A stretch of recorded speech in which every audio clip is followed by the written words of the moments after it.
Just talk.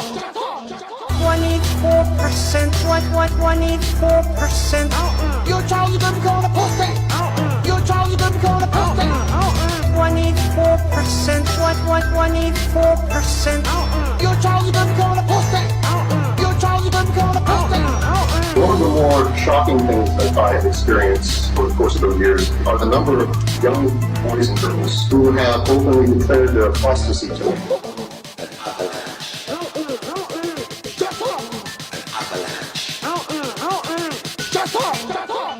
24%. What? 24%. You're Charlie Baby calling a pussy.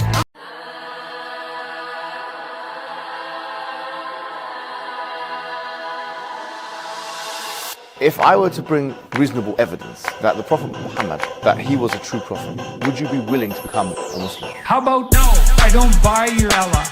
I don't buy your Allah. No, I don't buy your Allah. I don't buy your no. I don't like your Allah. I don't like your Allah. I don't like your Allah. I don't like your Allah. No. I like Tim Hortons way better. No. Chugging gallons of maple syrup. No. I like Tim Hortons way better. No. Chugging gallons of maple syrup. How about no? I don't buy your Allah. I don't buy your Allah. No. I don't buy your Allah. I don't buy you. No. No.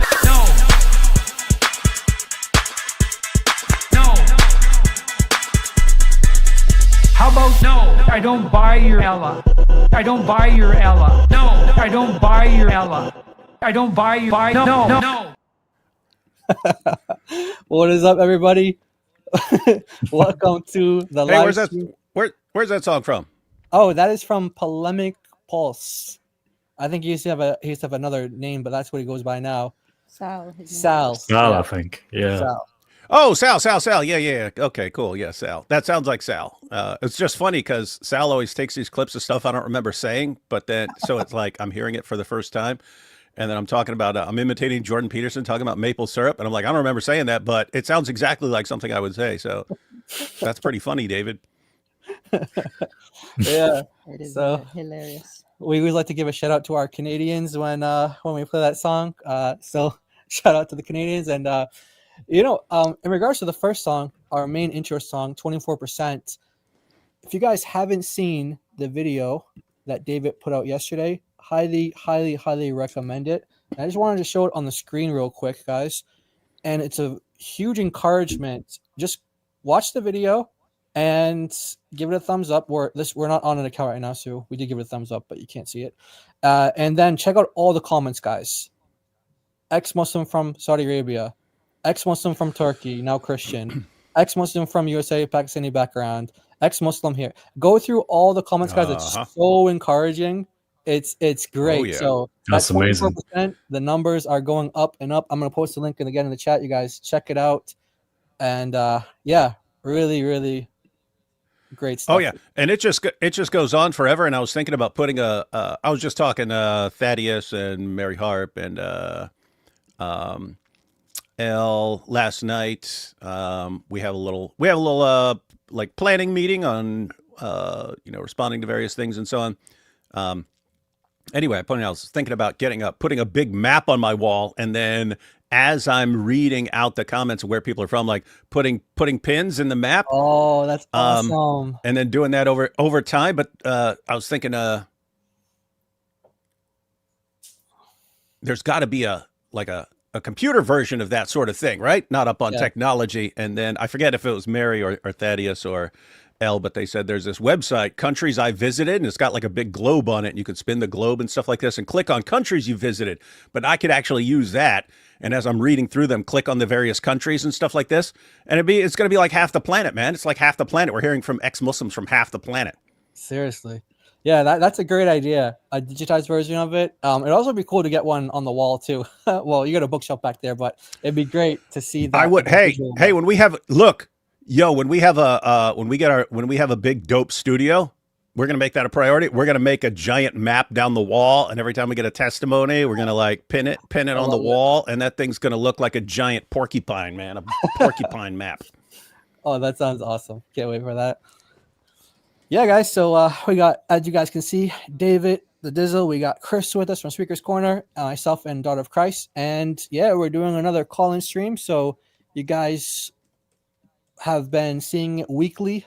So hopefully, God willing, it's going to be something that we keep up and just kind of increasing. Maybe you guys will see more and more call-in streams throughout the week. But so far, we're keeping it Saturdays. But yeah, you never know what the future holds with that. So we want to prioritize. Yeah, what's up? Yeah, so God Logic goes live call-in, I think every Monday, Wednesday, Friday. So live call-in. So we'll eventually need live call-in every Tuesday, Thursday, and Saturday. And we'll have 6 days a week where Muslims always know certain time of the day you can call in either Giant DOC or another channel or God Logic. But no excuses anymore, guys. No excuses. That's right. There will be no excuses, Muslims. You can call in. You can always call in. They can. Yeah. So, yeah, the lines are open, guys. I see we got a Christian there in the back, but we want to kind of prioritize the Muslims. So when the Muslims do come in, we will prioritize them, bring them up. So if you're a Muslim listening in, one of the 330 of you is a Muslim, feel free to click on the link, come in, and talk to us about the Islamic dilemma. I see one of our resident Muslims who's here every single time, but he never calls in, is here. So maybe he'll call in today. We'll see. But yeah, so before that Keeper. That's it. Yeah. Don't be nervous, Keeper. It's okay. Should join. Yeah, we're friendly. We're friendly. Yeah, we let Chris the friendliest. He's the friendliest. well, Chris. But yeah, so before we get into it, guys, every time I say something now, I always think like I have to say not in the azut sense afterwards because I've been watching. That would fit on every sentence. Yeah, you could just say not in the azut sense. Yeah, it will fit. Like I'm about to get lunch, not in the azut sense. it can make anything sound a little.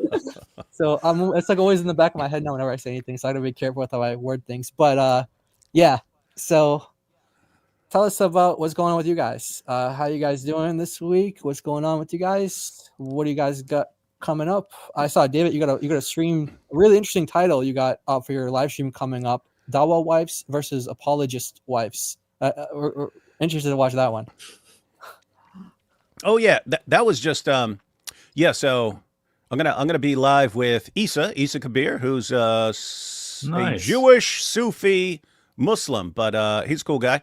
But yeah, we're going to go through video clips of God Logic's discussion with Christina, Lady Logic, after her debate, and we're going to compare that with a video of Ali Dawah and him having his wife communicate through a dry erase board. And then maybe we'll get down to why there are completely different, why there's completely different thinking about wives in Christianity and Islam. So we're going to check out some of that cool stuff. You know what? On that note, I was just telling Chris this before the stream that we were told that there's a trend on TikTok, Muslim woman talking about the toxicity of the Dawah boys. And we were looking at the comments. Some of the comments, they have like 2,000 hearts, 3,000 hearts. And they're saying things like, I might as well become a Christian. You guys are making me leave my religion. You guys are making me hate Islam.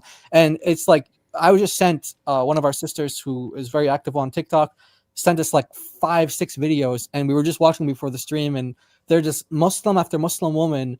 And we credit this to Ali Dawah because he has been targeting the single mothers for a long time. But he recently started going after this really popular creator who is, I don't know, is she a single mother? She is a single mother. Okay. And he's been going after her. And so the things he's saying about her, it gets down to like the TikTok Muslims, and yeah, it's bad. I mean, it's good. It's good. Bad for the Muslims. Good. People are saying in the comments, they're like, we're leaving Islam. They're making us doubt our faith, and it's crazy. So yeah, on that note of like Dawah wives versus apologist wives, kind of related to that. So what are they saying exactly? Like what kind of things? Because in my mind, I'm thinking like they've finally realized these Dawa guys are telling their husbands to go get multiple wives, and they're like, "No, why are you doing this? We don't want this." And they're attributing it They're to the saying Dawa guys. something like, they're saying things like, sisters, don't take selfies on your phone, even of yourself, because someone can hack. Someone And can hack then- your iCloud. Whoa. and then see you without your hijab, and then you'll be a temptation for someone, like that, to that level. And they're like, the Muslim girls are like, can we breathe? And then, you can't stand by a window. You need tinted windows in your car because someone can Can't stand No, by a look window. at Yeah, seriously, one lady actually said that she was told by one of her neighbors, I think she said, Yeah. that she has to tint her windows. But the Wow. things that they think that they don't know is this has always been the case. Back home, everybody knew controlling husband says you can't stand in the balcony, you can't do the washing, because they would hang it on the rope in the balcony because someone might see you. You can't stand by a window without curtains drawn because someone can see you. But now this new generation is rebelling against that thing. Look, check it out, guys. See, there's some of the comments. Top comments. They make me want to reconsider Islam. And this is the Muslim lady here. She is talking about the Dawa boys. They make me want to reconsider Islam. They're making me doubt my own religion. At this point, I'm becoming Christian. And these are getting like thousands of likes on this one only has 6, but these ones, the top ones, are getting like thousands of likes, tons of responses. And so, yeah, we plan to cover that in the future, God willing. But when we saw David's stream, that was it's definitely something. Yeah, you definitely need to cover that. Matter of fact, send me the link. I might want to just read those couple that you just shared in the next live stream since it's related to the topic. Oh, But yeah, sure. Sure. Definitely need to cover that. And I still want to make a video because it's actually really disturbing. But you listen to someone like Andrew Tate or anyone who's been a pimp, if they use like the lover boy method, that is exactly how Dawa is set up. It's exactly the Dawa setup. What did Muhammad Hijab said? The revert women take it best, right? So they like the reverts, right? And he's already acknowledged, what did he say? Like 85% of the Dawa guys are all doing polygamous marriages and so on. And they like the revert girls the best. And if you look at what they do, like pimps, Andrew Tate said this in his classes, in his PhD program and so on. He said, it's better if you want a girl to do cam work. So he's not like a pimp, like a street pimp and stuff like this. He adapted the same skills of a pimp, but he adapted them for webcam, right? And he said, you don't talk to the girl about doing webcam. You have one of the girls talk to her and convince her to do webcam. And so this is called your bottom girl or your bottom B or something like this. This is the girl who's actually working for you. She does the recruiting. You don't do the recruiting. She does the recruiting for you to get you more girls working for you. But you look at it, and what do? They get a revert, and then they start putting them, on TikTok and stuff, these videos. Oh, here's my Lily J, perfect example, right? It's the same setup. They're trying to get more girls to convert to be the wives of the Dawa guys, and they get the revert girls to go out and be recruiting more girls for them. It's the exact same setup that a pimp uses. This is Dawa. Dawa is a giant pimp game.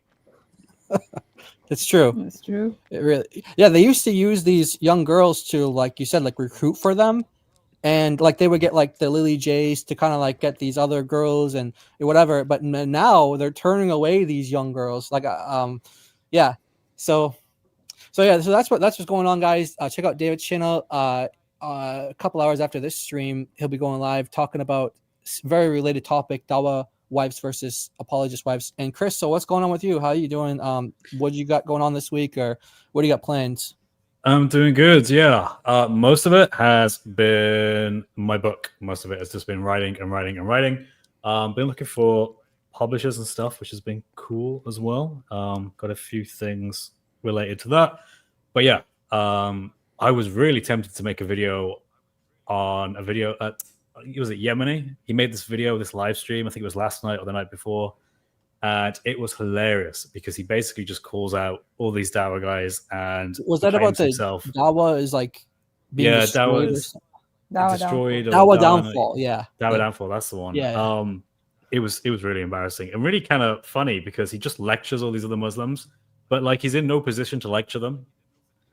like he's not a particularly great da'i. He's not particularly great with the Arabic, as Daughter of Christ showed. He's just not particularly great at anything.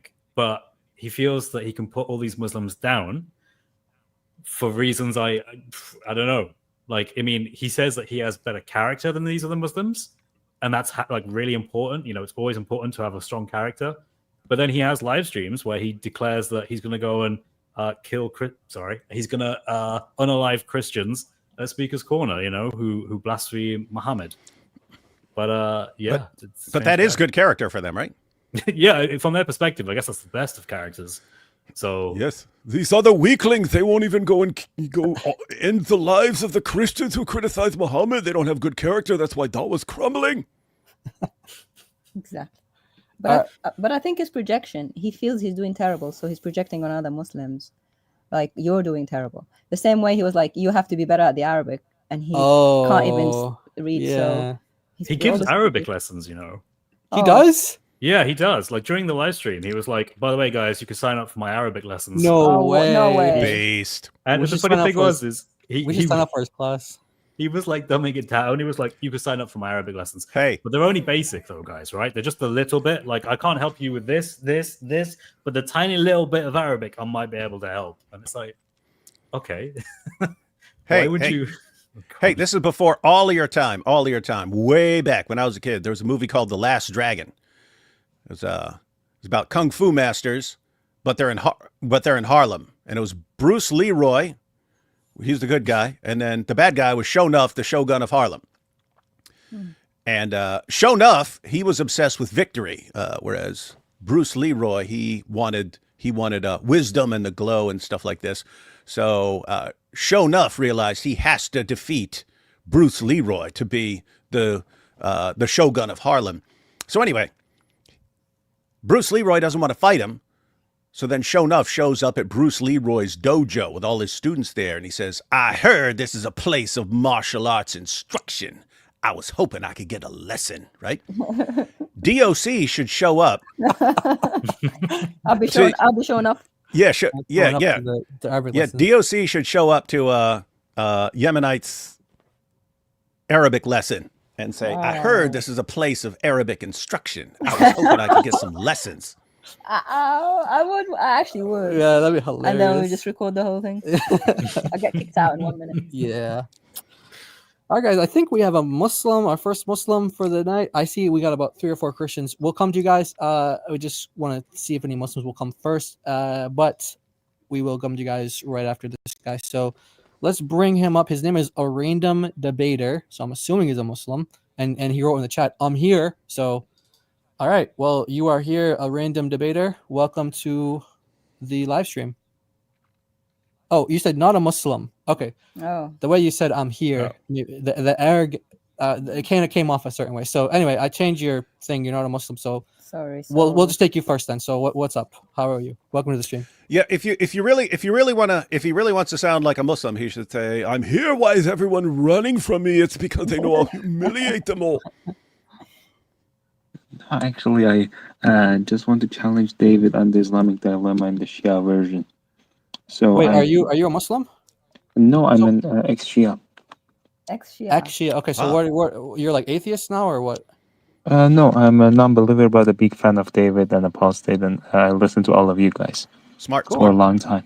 Nice. Oh, welcome. So I just want to ask you for a dilemma that do you think that like the newer version of Islam that isn't like the Imam Mahdi the best version of them when they claim that he's the ultimate guide and like he's the most perfect person for an individual to follow? Because like the newer version of that, they say after Muhammad died, so Ali came in and then Hassan and then Hussein, which was the symbol of jihad, and then continued, and the last not a messenger, but Imam is like higher than the messenger, and like the Shia Islam is like about to like worship Imams more than the Prophet, like the value Imams even way more. So do you think that like the dilemma is going to be more about Shia in future because they have like a more structured base than actually just saying Quran and Hadith, because they're saying, okay, after the 11th Imam, the 12th Imam came, and then the Sunni government wants to kill him, and then he will return one day, and he will build a global justice government, something like this. So they have like a more principled version of Islam than the Sunnis, because they have like no type of resurrection like the Christians have for Jesus, but Shia Islam actually have some type of this for Imam Mahdi. I don't really understand how that would affect the Islamic dilemma, because Shias still believe in the Quran, and that's where the problem arises from. The only place I could think of that this would be relevant in is like let me give you an example from when we're talking to Sunni Muslims. We quote the Quran. And Allah's always on our side as far as the Islamic dilemma. We quote the Hadith where Muhammad says things, and Muhammad agrees with us about the Islamic dilemma. And so what you'll have Sunnis doing is going to later Muslim scholars and sort of cherry picking what they say and say, see, here's what Allah really meant here. And we point out, well, if that's not what Allah says, then you're basically treating that as the word of Allah. And you're in violation of Surah 2, verse 79. You're treating something else as if it's the word of Allah. And that is a completely correct response to Sunni Muslims. But if it were Shias or it was some other group who believe they have some sort of divinely inspired person after Muhammad, that person could, in theory, give authoritative claims about what Allah really means. In other words, it's not some random later commentator who's just making this up as he goes along. Well, I mean, it is still people making stuff up as they go along, but he would still, you have a kind of authority in Shia Islam, which is more than just like some random commentator saying what he thinks about a verse or saying what Allah really means. In other words, from a Shia perspective, one of their imams could tell them what Allah really means, and it would be authoritative, even if it doesn't sound like what Allah is saying. With that said, they don't have the 12th Imam, so they're not really in a position to say that what he's going to say here. Yeah, thank you for the response. And to just complete your point, so did they say when Imam Mahdi is like not present, so the person who actually representing him is the highest rank of Shia Muslim person in the world, and that guy like is defined that he's the supreme leader of Iran, something like this, you know? Yeah.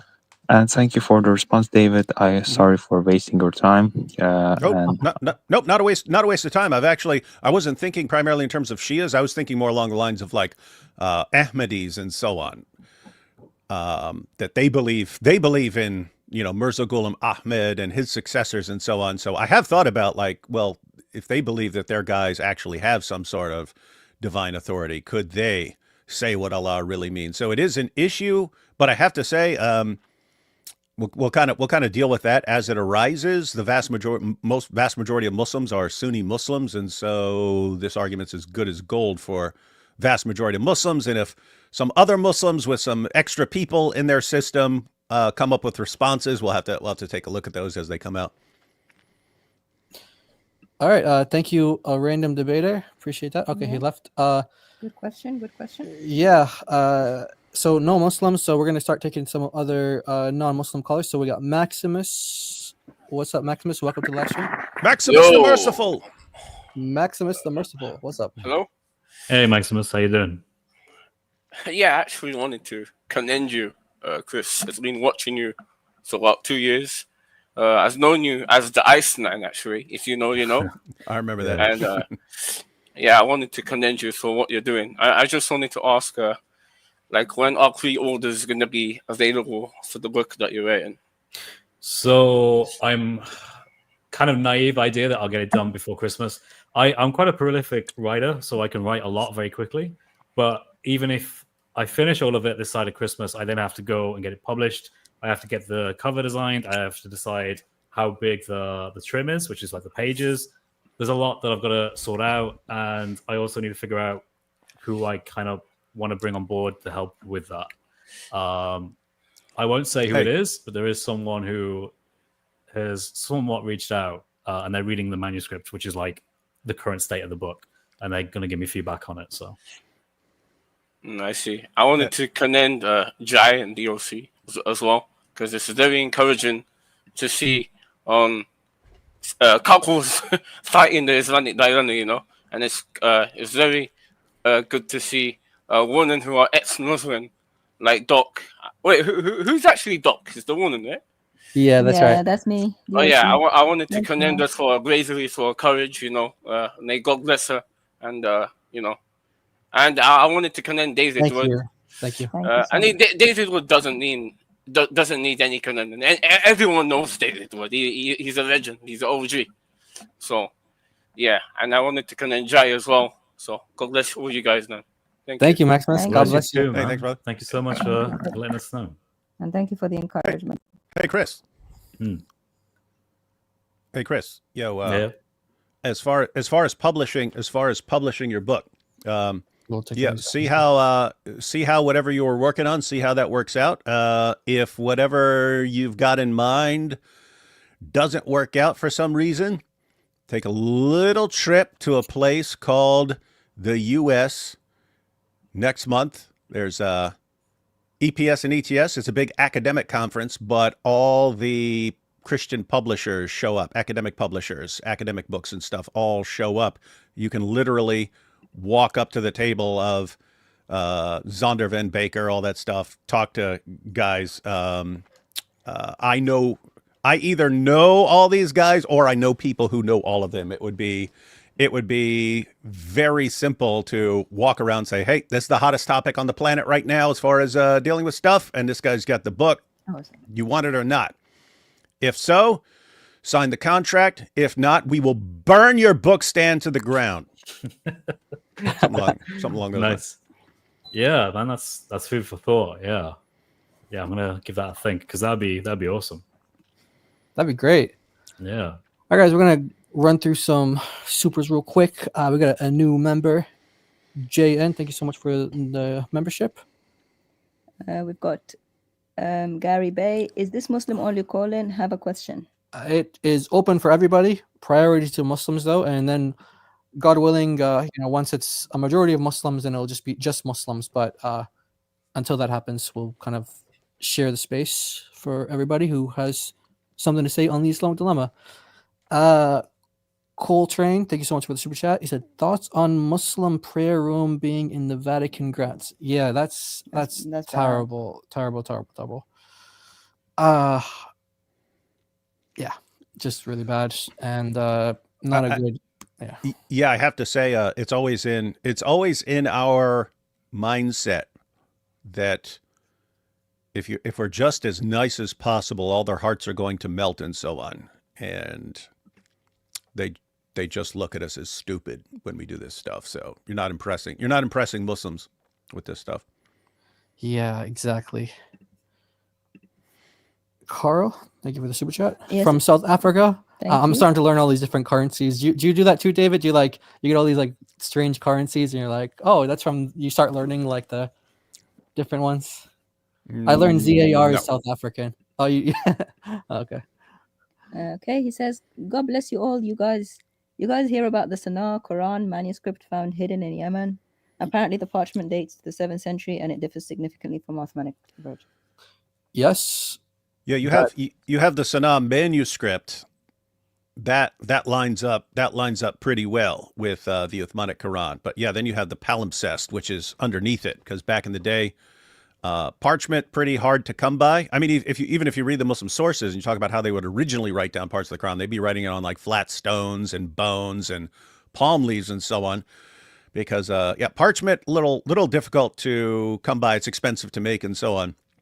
And so if you wrote something down and you eventually want something else, then you'd kind of scrape it off and then write on it. Well, today we have the technology to actually look at something, and even if something has been scraped off and written over, you can get a sophisticated piece of technology to look at all the indentations and see what was written under there before.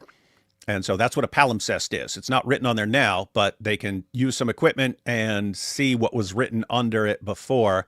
And yeah, that's where you see the Sanaa palimpsest, which has tons and tons of differences from the Uthmanic Quran. Yeah, and that's like the one outlier that we have from the manuscript tradition that really differs in a significant way from the other Uthmanic ones. And what's interesting though about manuscripts is if you think about manuscripts as a Christian, you value manuscripts, and you value early manuscripts, and you value traditional manuscripts and the different parts of the world like Alexandria and Byzantine. You value all the Muslims do not care at all about manuscripts at all. So if you get into that, you just have to kind of be aware that Muslims will try to use manuscripts if they think it argues in their favor. So if they think that they can get away with saying these manuscripts prove the Quran's ever been changed letter for letter, word for word, if they think they can get away with that, then they'll say it. But then once you show them, actually, the Birmingham manuscript differs from the Quran you have today in this place and in this place. What do you think about it now? Oh, we don't care about manuscripts. And even when they, in 1924, the Hafs compilation that they did in Egypt, the committee that they used, they didn't consult a single manuscript at all. They only used literature books on qira'at books, like literatures on the different readings of the Quran. They didn't consult a single manuscript. So Muslims, contrary to, like, as Christians, like I said, we would value manuscripts like the Dead Sea Scrolls, huge, valuable, extremely valuable. And then you compare it to the Masoretic textual traditions and different manuscripts we have in the Masoretic text types. And it's extremely valuable, and you can do textual criticism and all sorts of great things. But Muslims, they don't have that same mentality. So just be careful where you put your time into, because you might have the wrong assumption that Muslims value manuscripts the same way you do. And I'm not saying that it's not going to be worth your time. It might be, but I'm just kind of giving you a heads up that Muslims, they throw that under the bus a lot. So just to add to this as well, we have, for example, critical versions of the biblical text where we have every verse, and then in footnotes, it will tell you which manuscripts we can find this attested to or variants to. There is no such equivalent in the Quran, not from a manuscript perspective. In 1924 in Cairo, where there was a big push by the Egyptian government to standardize the Hafs reading, they couldn't go to a manuscript of Hafs. They went to, as Jai said, the literature about that Qira'at reading. But even then, it took them years to do this. And one of the reasons why is because it wasn't just a case of, well, here we go, here's where it is, ta-da, we've got it, very simple. There was debate over which version of Hafs they wanted to use, because there were different people recording different ways that Hafs would give his recitation. And Gabriel Reynolds writes about this in, I think it's the Quran and the Bible, his commentary. And it's quite interesting that this is how bad it is from a critical perspective. Islam just isn't very critical at all and just doesn't want anything to do with manuscripts. And lastly, the Birmingham portfolio and the Sanaa manuscript, there's a good case to be made that they predate Uthman's recension. In other words, if you accept their dating, the radiocarbon dating, you have to accept that these were written before Uthman ever canonized the Quran, which means that you now have a big problem because the traditional narrative is wrong. Uthman didn't standardize the Quran. It was standardized long before him, which means at the very least, Sunni Muslims are going to have to say, well, our own history is just radically wrong and we need to revise our own history, which is obviously very problematic for them. Yeah.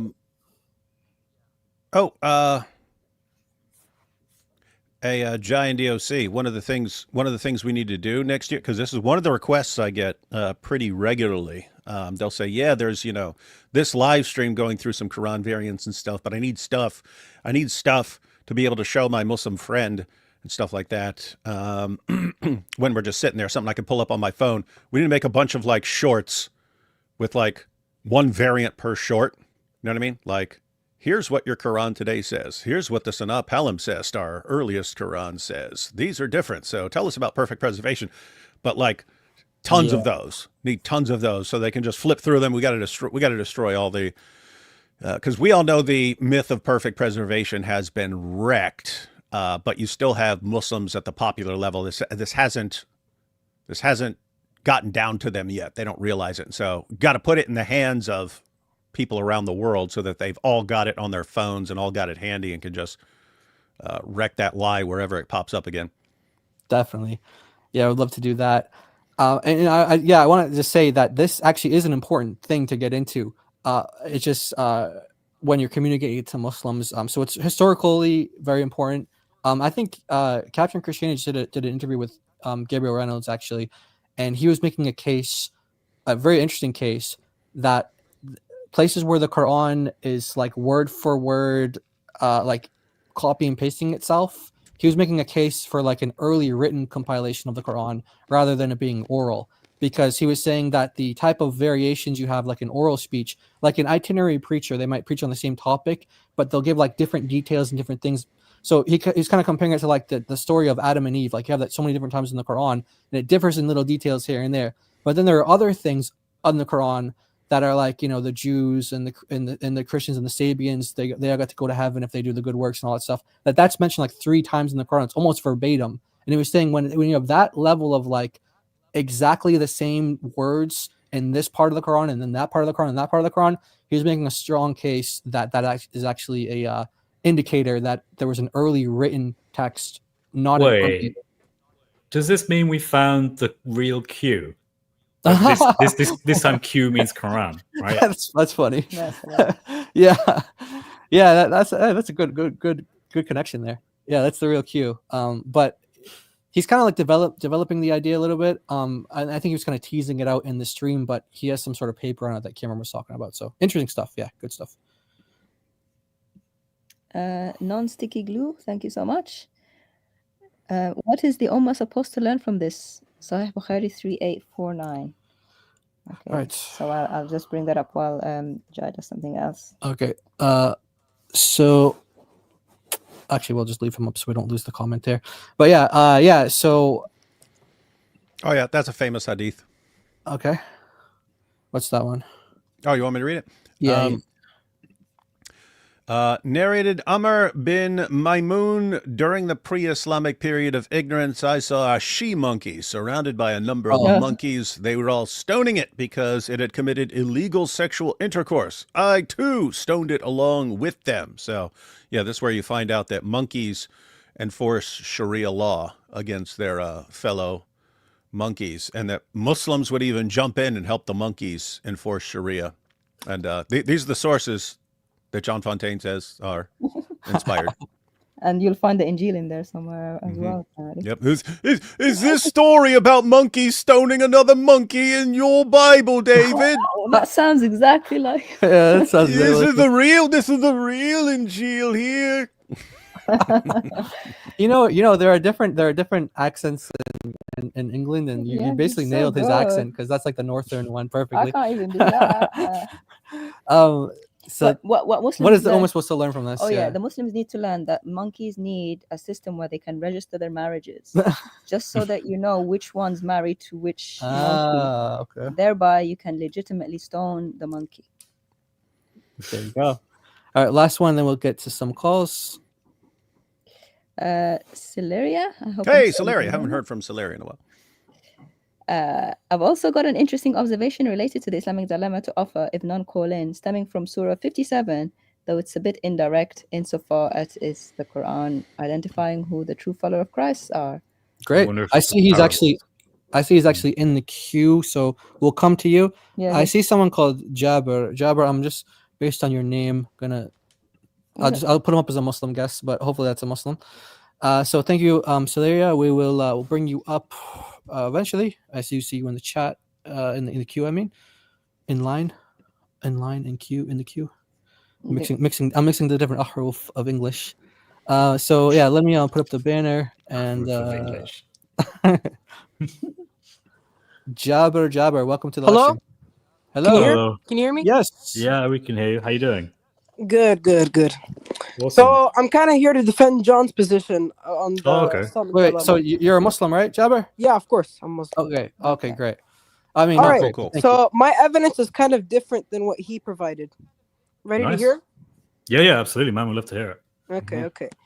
So before let's establish something. The Quran says in chapter 5, verse 44, chapter 5, verse 46, and chapter 3, verse 3, that the Torah and Gospel was revealed by God. Do you guys believe the Old and New Testament were revealed by God? Wait. How do you know the Quran is referring to the Old and New Testament? Because you guys are claiming that the Quran confirms the Old and New Testament. So Wait. I'm gonna say the Torah and the Injil. okay, the Torah and the Injil. Mm-hmm. So in chapter 5, verse 44, chapter 5, verse 46, and chapter 3, verse 3, it says that the Torah and Injil were revealed by God.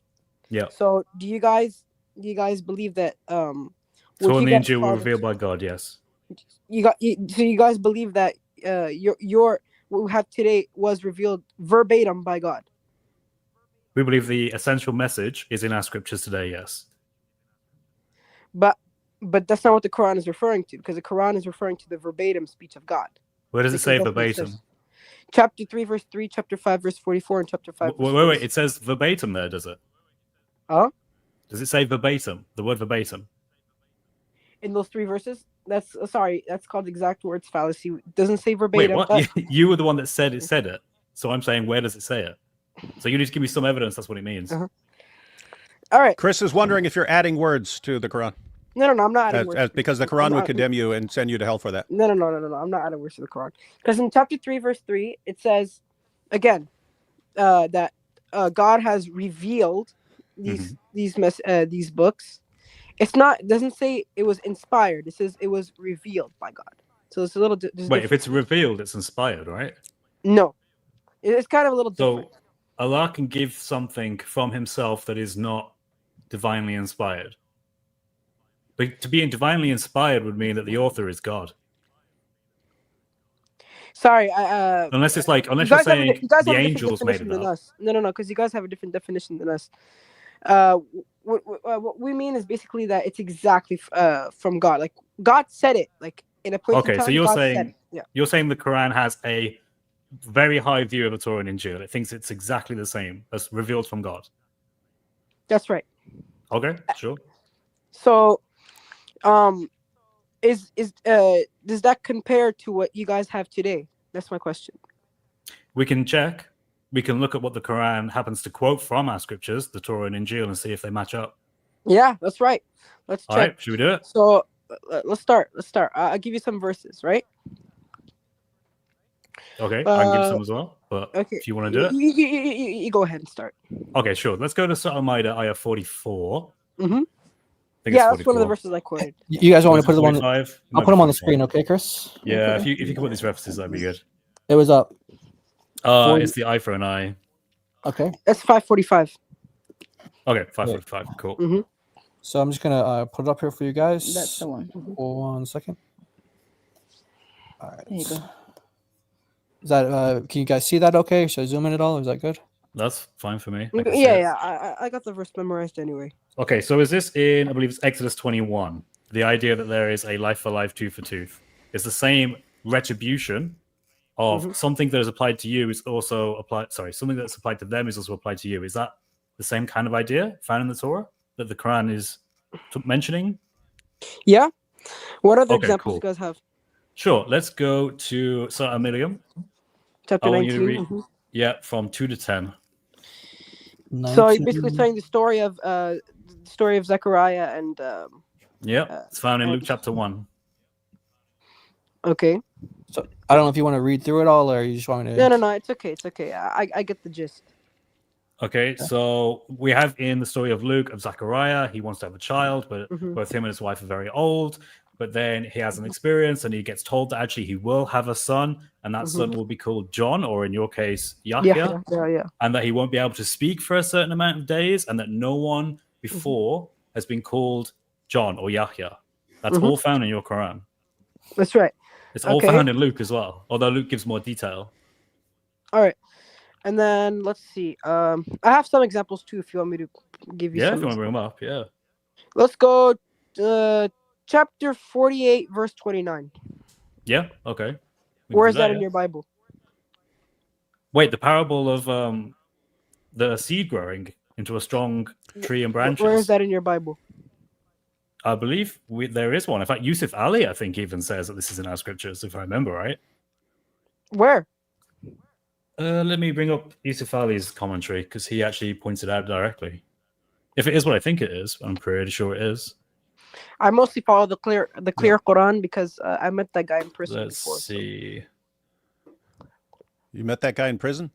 In person. I said in person. In person. Oh, I thought you said in prison. I was going to be like, hey, represent. No. In person. In person. In person.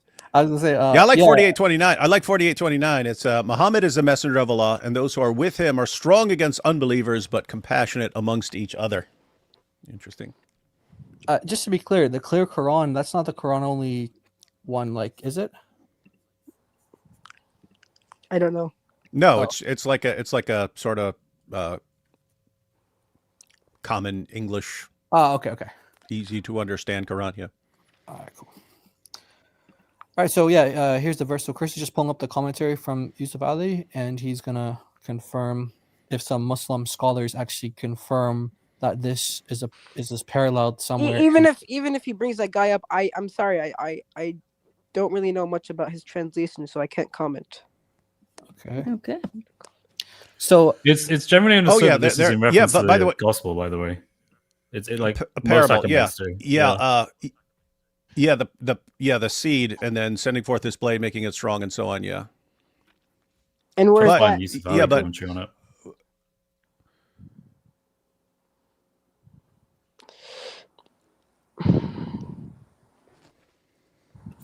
So Jabber, just I know what Chris is getting the reference for you. Mm-hmm. I just want to make clear something to you. So the Quran, for example, in chapter 7, verse 157, says that Muhammad is written in the Torah and in the Gospel, right? So this is actually one of the points that we use against the Muslims to try to prove the Islamic dilemma. So in other words, we say, hold on, just 1 second, Jabber. So let's say, for example, okay, so the Quran is making reference to the Torah. We all know what the Torah is. The Quran is making reference to the Injil. You're saying, okay, we don't really know what the Injil is. And what we would say is, okay, what did they have then in the 7th century? And if you're saying that's identifiable, we'd love to know what it is. If it's not, then we're saying that the Quran makes no sense when it keeps appealing to this book over and over and over again, even in instances that you're bringing up, and no one can check it. So if you just take the Torah, for example, right? And so the Quran says Muhammad is in the Torah. We don't find him in the Torah. Well, this is a problem for Islam. He's not in the Torah. It says he's in the Torah. If you don't mind me bringing a point, in chapter 2, verse 146, if you can pull that up, it says that. Hang on. Unless you're going to a separate point, No, it's directly related to Muhammad. No. I mean, if you were going to be done with 4829. Oh, sorry. No. Sorry. He said he's still looking for that source. Oh, Jai, can you pull up the Bible real quick? Absolutely, yeah. Might just be easier just to go to the actual part in the Bible. Yeah, go to, so as Jai's getting that ready, let me read what it says. This is their similitude in the Quran, and their similitude in the gospel is like a seed which sends forth its blade, then makes it strong, it then becomes thick, and it stands on its own stem, filling the sowers with wonder and delight. So this is the example in the gospel. But Jai, if you could pull up Mark 4. All right. Mark 4 coming right up. Oops, that's not Mark 4. Hold on a second. Jai doesn't even know what the Bible is. Okay, the parable of the sower. Yeah, parable of the sower, but go down to verse 26. Okay, we're going to go down to verse 26. All right. Parable of the growing seed. And he said, the kingdom of God is as if a man should scatter seed on the ground, and he should sleep by night and rise by day, and the seed should sprout and grow. He himself does not know how.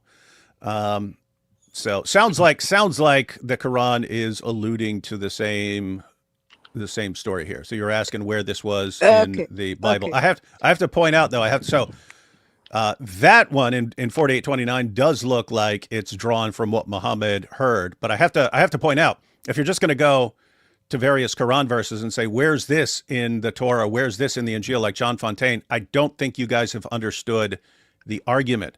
Our position is Muhammad thinks he's in our scriptures. And so he tells us he's in our scriptures. Hey, Jews, I'm in your scriptures. Hey, Christians, I'm in your scriptures.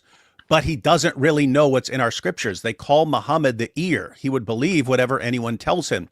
And so he's hearing various things. And it's one of the things we see, like with the Torah. Muhammad will think, the Quran thinks it's quoting the Torah, and it's actually quoting the Talmud. It can't tell the difference. And we see Muhammad, he's getting stories. He can't tell the difference between something that is actually in the gospel and something he simply heard from some Christian. Muhammad can't tell the difference between something that's actually in the Torah when he hears it from a Jew, or something that's just a rabbi's commentary or something. He can't tell the difference. And so you end up with all this stuff in the Quran, and now you have Muslims going, well, the Quran says this is in the Torah, but it's not in your Torah. Right, we understand that, because that's the point. He doesn't understand what's in there. He doesn't actually understand there. So he's affirming scriptures, and he doesn't know what's in there, and he's even contradicting them. And so what we see now from the John Fontaine camp is saying, well, if the Quran says this is in your Torah and it's not in the Torah, then the Quran is talking about a different Torah. It doesn't work, because the Quran is constantly saying it's affirming the scriptures which we have and commanding us to judge by them. So in other words, this would be like me. Imagine me. So imagine a different scenario. Imagine I claim to be a prophet today, and I tell Muslims, I affirm your Quran. I affirm the inspiration of the Quran. I affirm the preservation of the Quran. I affirm the authority of the Quran. I order you Muslims to judge by the Quran. You have to judge by the Quran. And I'm talking about the Quran that you have. I'm talking about the Quran that's with you. I'm talking about the Quran that's between your hands. You have no ground to stand upon unless you stand fast by the Quran, O people of the Quran. And that's how I talk. And then while I'm talking to other people, I start saying, oh yeah, and you know the Quran where it talks about George Washington and the chair chopping down the cherry tree, and the Quran is supposedly revealed by aliens to Muhammad and so on. Now, suppose you're a Muslim and you say, hey, this guy's affirming our book, but he doesn't seem to know what our book is. He's affirming the inspiration, the preservation, and the authority of the book that we have. He's naming it. He's calling it the Quran. But this dude clearly has no clue what he's talking about. I assume you would look at me and go, this dude is an obvious false prophet. He's pointing to our book, appealing to our book, and he has no clue what's in it. And he's saying all kinds of things about it that are completely false. We cannot trust this guy. That's what we're saying. But according to you, all that would need to, according to the John Fontaine response and your response, all my followers would need to say is, well, obviously he's not talking about your Quran. He's talking about some different Quran that you don't have access to. See, you guys don't even have the real Quran. He's refuted you all. That to me would be insane, right? If I say I'm talking about the Quran, I'm talking about the Quran you have, I'm telling you to judge by it, and I don't know what I'm talking about, that's a problem for me. That's not a problem for the Quran. So likewise, when the Quran is affirming our scriptures, the scriptures we have, telling us to judge by our scriptures, and gets things wrong about it constantly, that's not a problem for us. Oh, we must not know what book we have. It's a problem for the Quran having no clue what's in our book. So it's like you guys are granting the entire Islamic dilemma and just not seeing the point of it all. You've been speaking for a long time. Can I respond? Yep. Okay. So, okay, because you said a lot of things. So let me go step by step. So basically, what you're arguing is that the Quran is basically confirming the Bible, correct? I think you can infer that when it's saying like people of the book, like what book do we have? Well, that would be the Bible. But hang on. Let me finish. I think you could make that argument, especially when you see like in the Hadith, and they'll quote the book of Isaiah when asked about where Muhammad is in the Torah. That suggests that early Muslims thought of the Torah as more than just what's revealed to Moses. They thought of it as like the entire Old Testament or something like that. And so you could say maybe they're talking about the Injil as far as the entire New Testament. But I think even though you could argue that, I don't think it's very clear that that's what the Quran is saying. At the very least, the Quran is affirming the Torah and the Gospel. And so that would at least be the 5 books of Moses and the 4 Gospels. And if the Quran means something else, then it's completely incoherent. This would be, okay, again, just let me finish this. This would be like me just talking to Muslims. Muslims, I affirm your Quran. I'm talking about the Quran. And then I somehow mean some other book that you've never heard of. That would sound insane to me. Likewise, if the Quran is saying, hey Jews, I affirm the Torah that you have, and Christians, I affirm the gospel that you have, and he's somehow talking about a gospel and a Torah that no one has and no one has access to. That would be insane. That would be completely ridiculous. And that would be enough to dismiss Allah and to dismiss Muhammad as a false prophet. So if you think that's what it's saying, then it should, there's no way out of the Islamic dilemma here. Let me respond. Okay. So when the Quran is saying that, basically like what you're saying, I am confirming your books, blah, blah, blah. Again, Prophet Muhammad was sent to Mecca and Medina. So there is kind of a misconception here that you bring up that that Prophet Muhammad, the Quran is basically talking about all Christians in all time periods. Because why it never makes any distinction. Because there are some verses in the Quran that are only supposed to be addressed for a certain time period. Okay, but what about the 6 verses where it says it confirms what is with them, the Christians and Jews, in the 7th century? That's right, with them in Medina. We're talking about Medina but it's here. just blanket confirmation. It's like we confirm what your scriptures are in the 7th century. Okay? Listen. It's not talking, I told you, it's not talking in generic sense, and it's also not talking prove it then. Show me any verse of these 6 verses where it says, what's the word? Musaddiq, that's the one. Where it says Musaddiq 6 times in the context of what they have in the 7th century. Show me where it's not saying this is just a blanket statement confirming what you have. There's nothing in the context there whatsoever that says that. And what are the 6 verses, if you don't mind me asking? Would you mind telling me them? Yeah.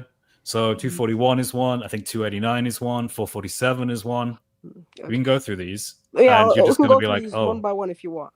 Yeah. Well, let's first go one by one through these. 241, 157 is one. You want to start with 241, correct?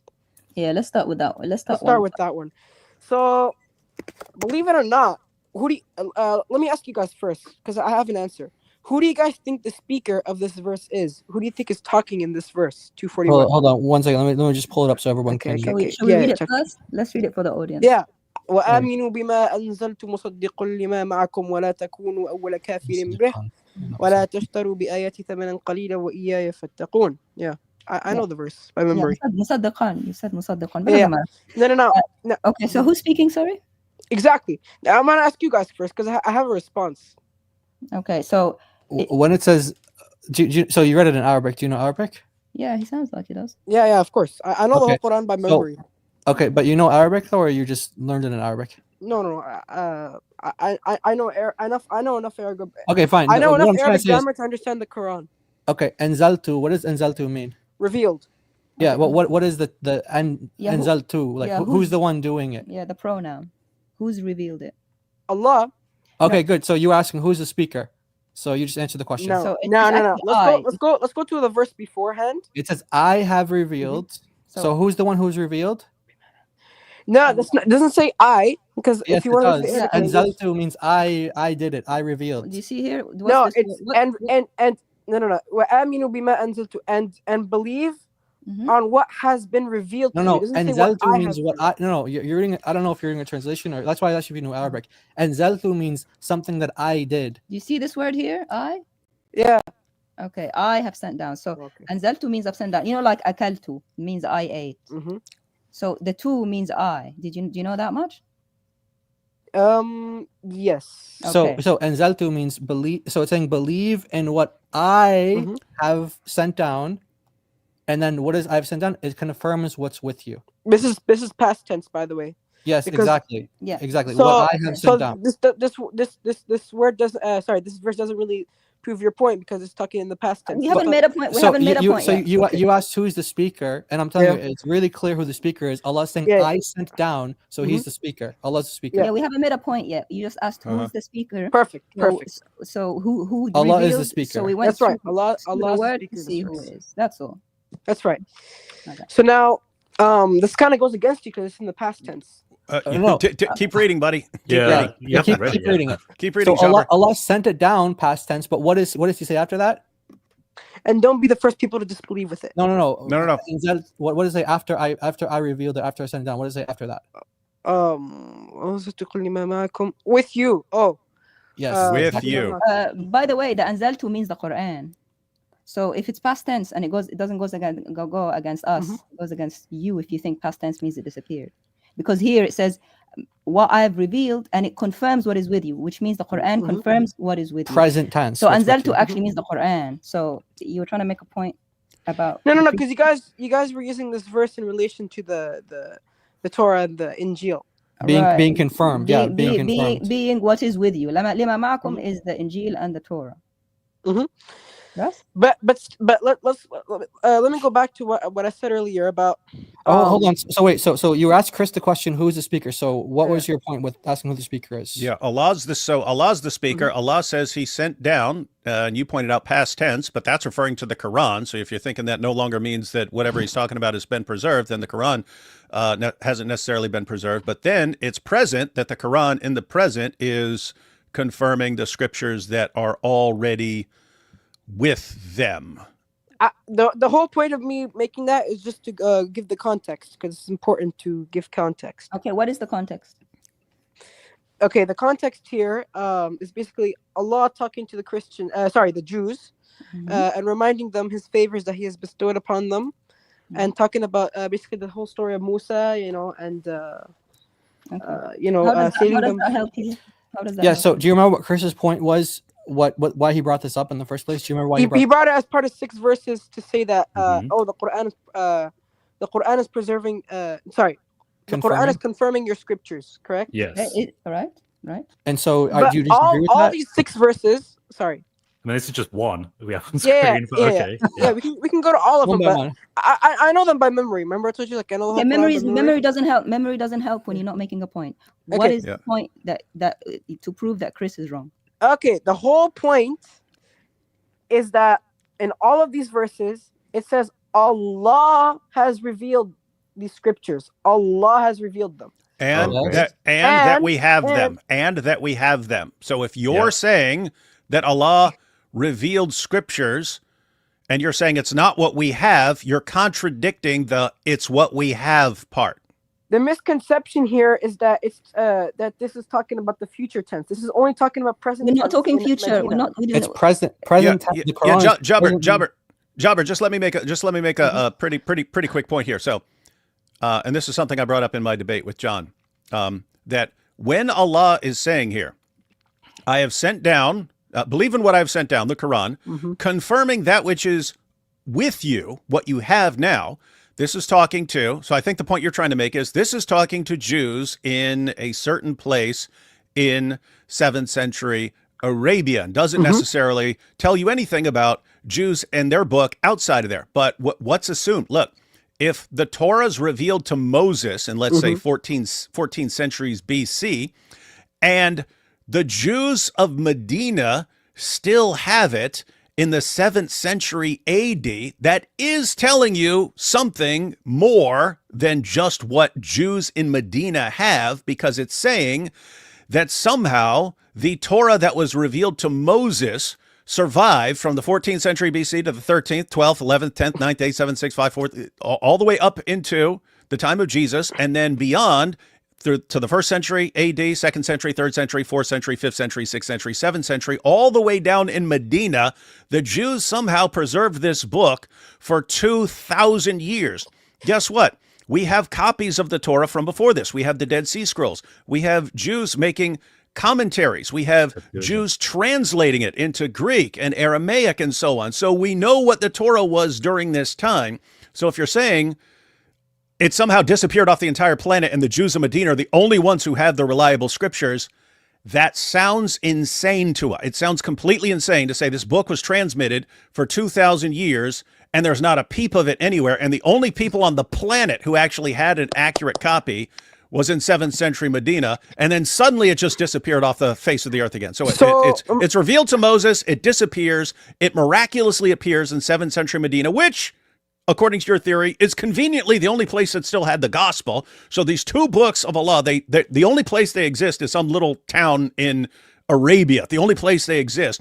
And then as soon as they confirm Muhammad, then they disappear off the planet again, and we never have a record of them ever.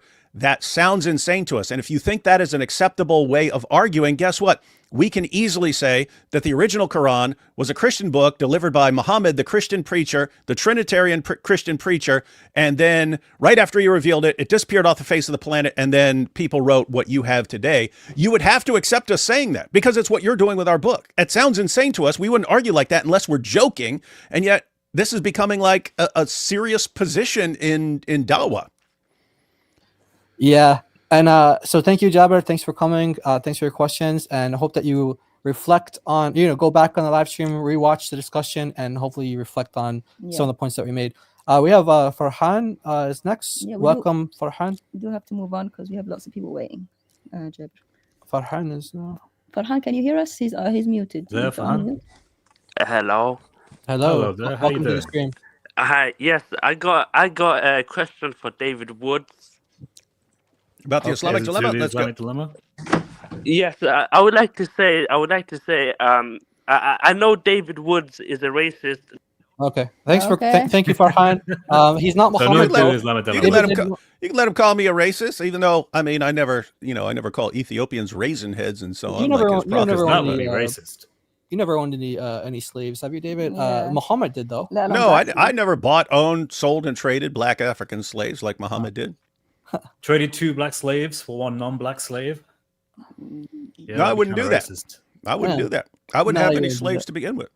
All right, so we're gonna bring up someone. No, the lowest. Hey, block that dude from your channel. Okay.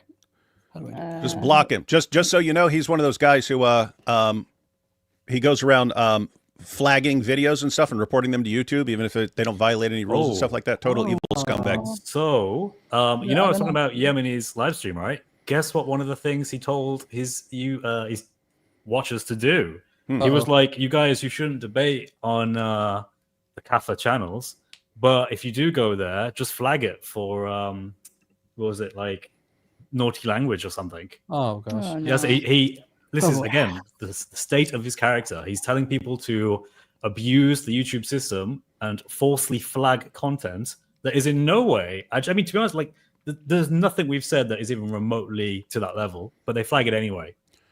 And that's what Yemeni said. So you're allowed to like curse and stuff on YouTube, and so that's just crazy. You're allowed to be critical on YouTube, but you do. I mean, think about how pathetic this is, because Yasser Qadi was reporting everyone who talked about the holes in the narrative interview after it came out. He was filing false copyright complaints against anyone who showed clips of that live stream. And here's the thing.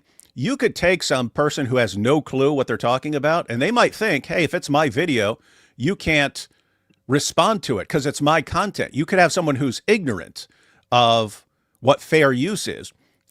Yasser Qadi's not ignorant of what fair use is. He quotes things all the time, so he understands you can quote stuff, which means he doesn't have the excuse of ignorance. So for anyone who's watching, we can take your videos and respond to them all day, every day. That's allowed. We can take your copyrighted content and use clips of it and respond to it and so on. That's called fair use.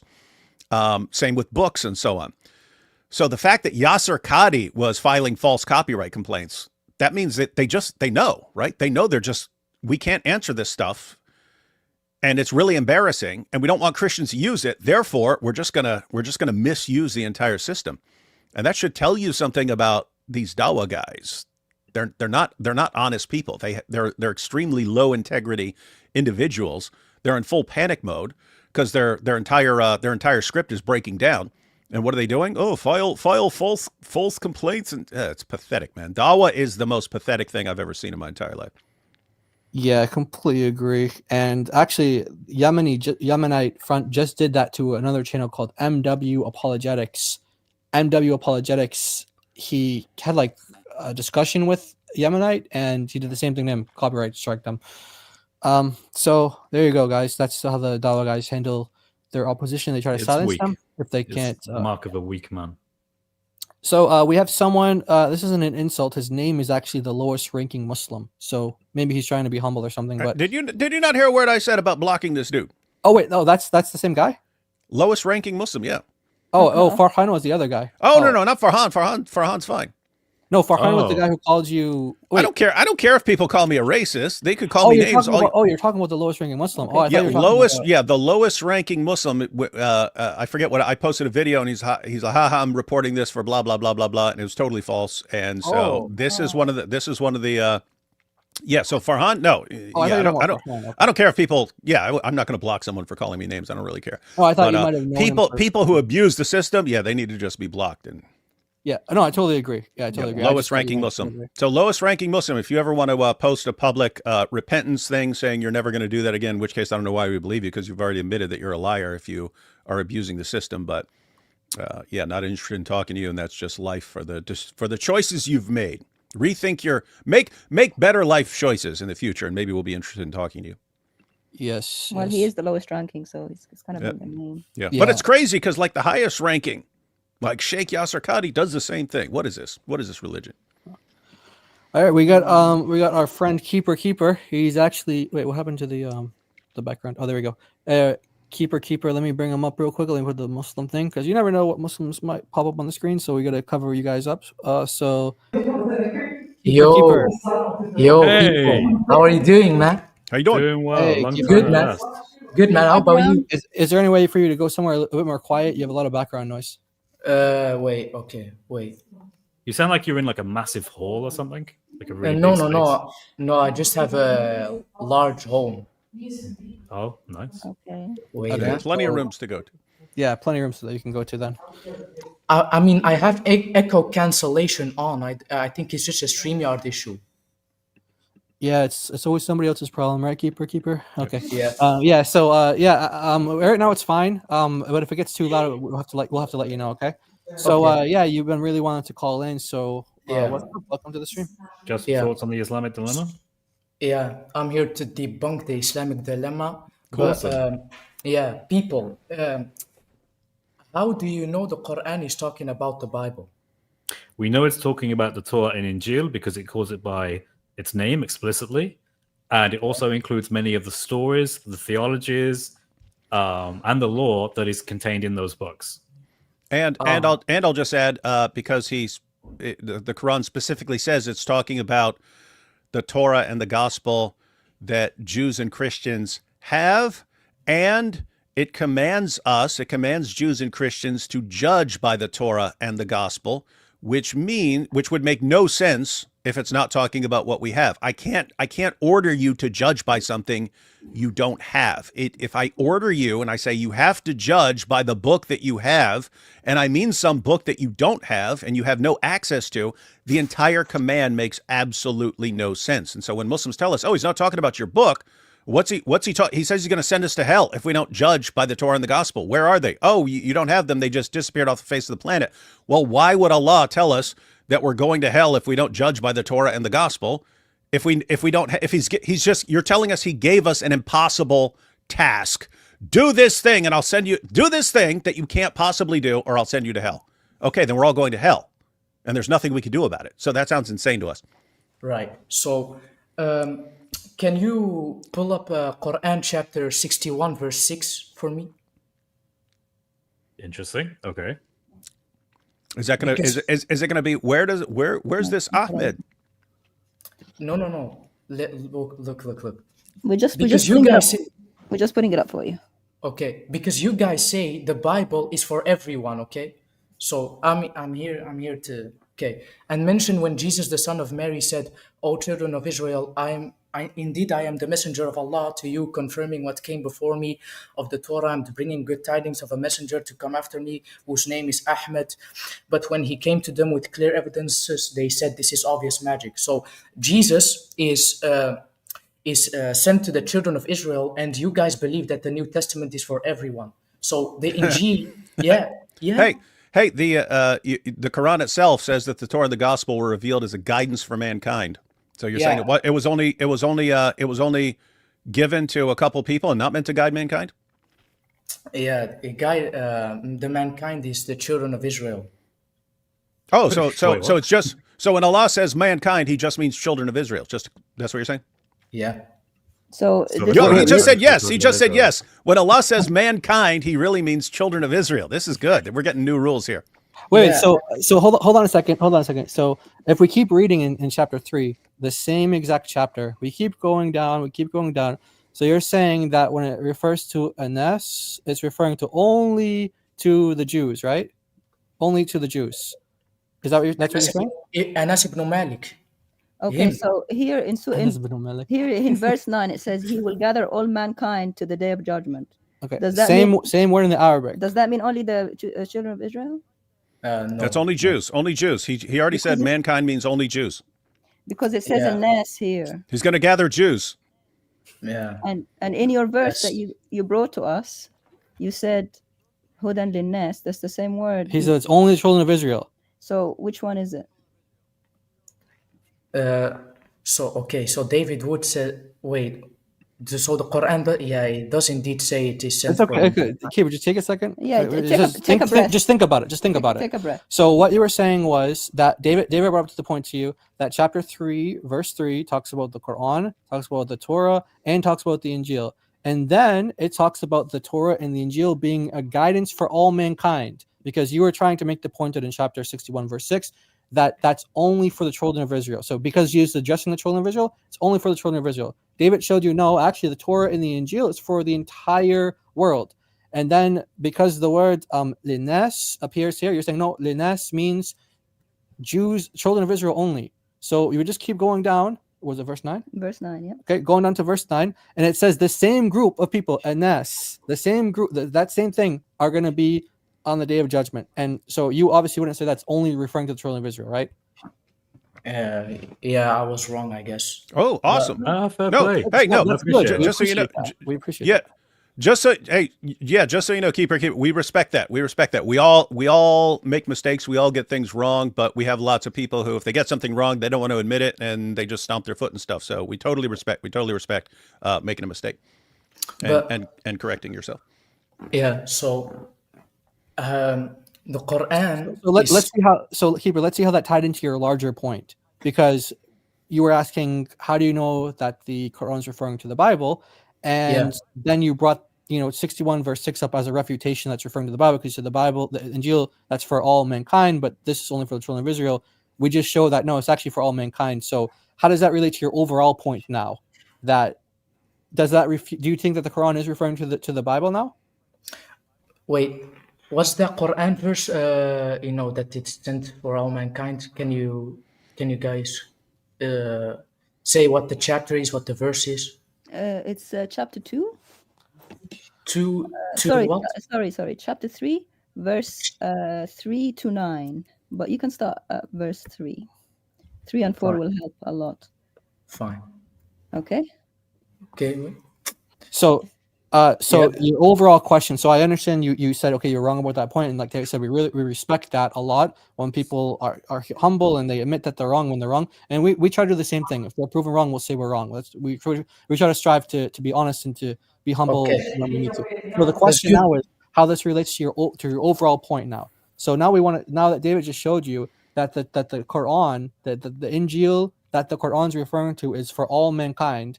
Now you can't say, oh, okay, that's not the same Bible you guys have, because we all agree that the Injil is for all mankind. Wait, I need to know what verse it is, because I can't find it.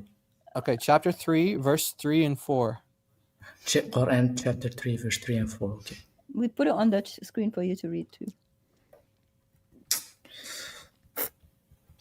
Yeah, this is actually a point that David made in the debate with John as well, that this actually shows that the Torah and the Injil are guidance for all mankind. So it's not just for a specific group of people at a specific time, but it's for all mankind. It's not just for people like in Medina or like someone in people in like Jerusalem or whatever. It's talking about all of mankind. It's a guidance for everybody. Yeah, I was. By the way, little side note. Just on this point by itself, there's something that bothers me about the Dawah responses to the Islamic dilemma. It's just this very concept of you're saying Allah, the creator of the universe, says, "Hey, I'm giving this book as a guidance for mankind, and I'm giving this book as a guidance for mankind." And then when you guys like the John Fontaine position, then they disappeared. They couldn't be protected. and so on, and we have no access to them. And matter of fact, we don't even have any evidence outside the Muslim sources that these books even existed. Then it's like you're telling me that your God's like, hey, I'm giving this book as a guidance for mankind. Oops, I couldn't get it to do what I wanted to do. Okay, I'll give another book. I'll give this as a guidance for mankind. Oops. It's like it just comes across as like people calling. I don't mean your position. I mean there's a completely different position out there that's saying that it's not talking about anything we have and we have no access to it. That's a weird position. Most Muslims say that it is talking about what we have, but what we have has been corrupted or something like that. But just on this point alone, that Allah is saying he gave these books as a guidance for mankind. When you say they were corrupted, that's kind of bad. If you say they just completely disappeared off the planet, it's like you're. Again, I don't mean you because I don't know your exact position, but it's like a lot of the Dawah guys are just saying Allah just couldn't do what he set out to do. There's something really strange about that. Like God says, this is what I'm going to do with this. Oops, I couldn't do it. Okay, I'll try again. Oh, I couldn't do it there. It's just really weird to me. It's worse. It's worse when you think about it, because it's not just Allah that struggles, it's the prophets. Allah sends prophets to give a message, and that message is quickly substituted before it ever takes off. So in effect, Allah knows this is going to happen, but he keeps doing it anyway. It makes no sense. I want to correct myself here. Quran chapter 3 verse 3, it's talking about the mankind at the time of Musa and Jesus. I was wrong at the beginning. It refers to their time, mankind at their time. Sure. Yeah. Okay, so I'm not sure if that does anything to the overall point. I think he's still saying it is mankind. He just means at their time. Okay, so hang on. So the gospel was given as a guidance, not simply for the children of Israel, but for mankind. Right. But only during the time of Jesus? Yeah, no, and wait. Because don't forget, Keeper, the Quran still is instructing people to judge by the Torah and the Injil. At the time of Muhammad, which is a long of time after the time of Jesus. No. Quran, no. Moses and Jesus, these two books were sent to mankind at the time of the children of Israel and both of the prophets. Listen, so what the point that I was making a point, and then Giant DOC added to that as well. So I was pointing out that it's not just children of Israel, it's mankind, and you're saying so it's mankind at their time, but Giant DOC just pointed out that Jews and Christians during the time of Muhammad were commanded to judge by these books. So that can't mean it's just for the time of Jesus, because 7th century Arabia, Jews and Christians are still being ordered to judge by the Torah and the gospel. So that was still meant as a guidance for mankind, even in the 7th century. Yeah. But so you're quoting 547, right? Hold on. You get the point that David's making, Keeper? Yeah. Okay, can you just repeat it? Just repeat it back. We want to make sure you got it. Yeah. So what did David say to you? No, I kind of forgot here. It's okay. It's okay. We'll remind you. So David was saying that you said mankind that was guided was only at the time of Jesus and Moses. Yeah. That's not. David said it's not true, because at the time of Muhammad, which is hundreds of years later, the Quran still said to those people to still judge by that book. So it's still serving as guidance. Actually, it actually used that word guidance. Yeah. Huda, Huda, yeah. Yeah. So it can't just be at the time of the prophets. It was light. once later as well. Yeah. So lots of mankind's. I mean, so your guys' point is that it's referring to all mankind, right? Yeah, correct. Yes, because but this was just a response to claiming that no, this was just talking about something that was given to Jesus for people during his time and not for the rest of the world. Right. Okay, fair enough. Okay. All right. We respect that. So you want to take some time to kind of think about that point, and maybe come back another time? Yeah, we'll come back. No, wait. So the Jews at the time of Muhammad was commanded to judge by the Torah and the gospel. By the Torah and the Christians. Yeah, Jews and Christians. Yeah, the Jews and Christians at the time of Muhammad was commanded to judge by what Allah has revealed. Absolutely. It's a general affirmation. Cool. But So- they still so- contradict. Okay, that's a separate point, but the main point is that now we're establishing that it's not just for the children of Israel, and it's not just for the time of Moses and the time of Jesus, but what we're establishing now is for all mankind. And the Quran is saying much after the time of Moses and much after the time when Jesus was on earth, that these books are still being as guides for people. So now you want to say, okay, that's true, but it's just a general confirmation or something. It's a separate point. The Injil was already, the Injil and the Torah were already done. So and at the time of Muhammad, peace be upon him, it's the guidance is now the Quran. So the revelation there is already done. No, that's not. Yeah. So what your Quran says, and you can look up these verses in Surah 5, verse 43. Jews come to Muhammad to settle a dispute, and Allah responds, "Why are they coming to you when they have the Torah?" Right. So, but how do they come to you? So the issue is Jews come to Muhammad, say, "Hey, judge this for us." And then Allah's response is, how do they come to you for a decision while they have the Torah, in which is the plain decision of Allah? So the Quran responds to Jews coming to Muhammad by saying, why are they coming to you, Muhammad? They don't need you. They've got the Torah. I mean, if this is Allah saying, hey, this guidance no longer applies, everyone needs to judge by the Quran, this makes no sense. And then you have a few verses later in verse 47 where the people of the gospel, let the people of the Injil gospel judge by what Allah has revealed therein. And whosoever does not judge by what Allah has revealed, then such people are the fasikun, the rebellious and disobedient of a lesser degree to Allah. So this is the Quran telling the people of the gospel, so Christians, to judge by the gospel. If this is an ongoing issue, Muslims seem to believe that you had the previous scriptures, Allah revealed all the previous scriptures, but they were all corrupted, and then he sent the Quran, and therefore everyone needs to just judge by the Quran. The Quran is the book we all have to go to. And one of the things we point out is that's not what the Quran says. The Quran doesn't say, hey, your previous books are no longer any good, get rid of those, you all just need to go with the Quran. It's not what Allah says. He never says that. Instead, he says, you Jews, you judge by the Torah. You Christians, you judge by the gospel. We Muslims, we judge by the Quran. Each group has its own book. We all have to judge by that.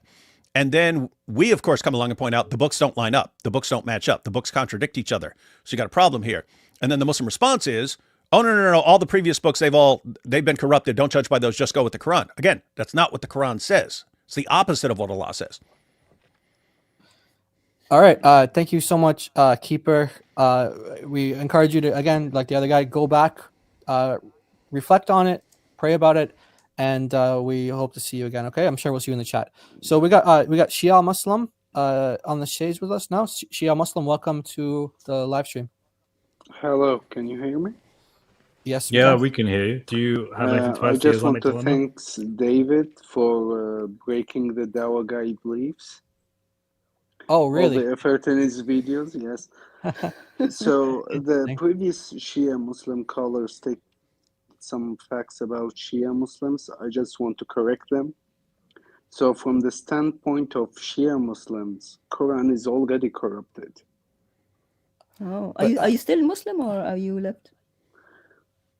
I'm still a Muslim, but really thinking about it. Wow. Okay.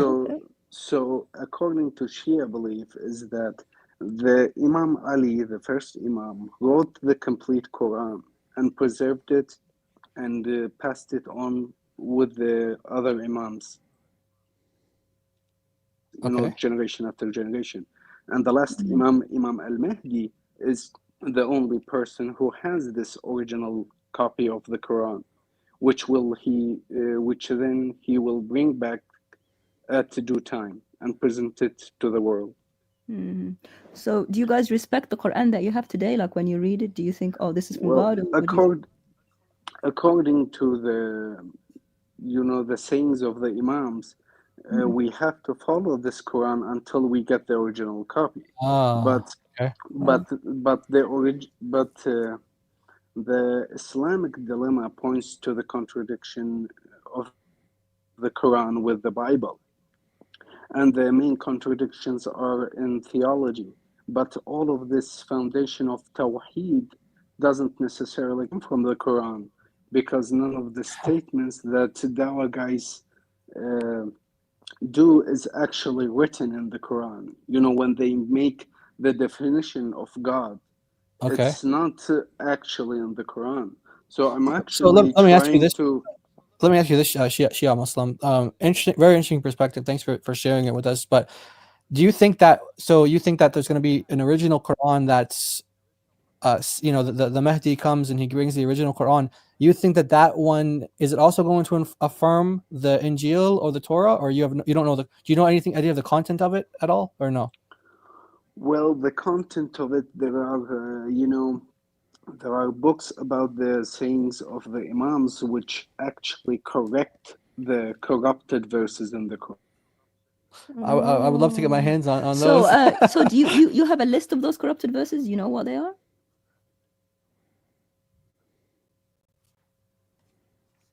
Shia Muslim? He was losing connection before, so he might have lost connection again. All right, yeah, he was getting to the juicy bit as well. Yeah, Oh. he's about to give us the secrets, Hello? guys, of the corrupted verses in the Quran. Shia Muslim, come back. Hello? Oh, there you go. He's back. So we were just Hello? asking if you guys have like a specific like enumeration or Can you hear me? a list of verses that are corrupt. Or is it something where you just have to wait? Yeah, you hear us? Hello, can you hear me? Oh, he's losing. Yeah, we hear you. I hear you. Okay. Okay. So what was the question again? Oh, the differences, the corrections. So there are like the book Al-Burhan في تفسير القرآن. Okay. This is mainly a Shia Muslim book, and there are many sources like Al-Kafi and Al-Bihar Al-Anwar, which there are tales of the sayings of the Imams, which where a companion of his reads a verse and the Imam corrects him, saying, "This is not how the verse came to us. This is the correct verse." And there are many other sayings that says, "Whoever claims to have collected the Quran is a liar." Wow. Nice. Okay. There's no complete collection of the Quran on the book of Al-Kafi, part 2, volume 1, page 200 and he cuts out. Breaking up a little bit. Yeah, I think the Sunnis are sending their jinns.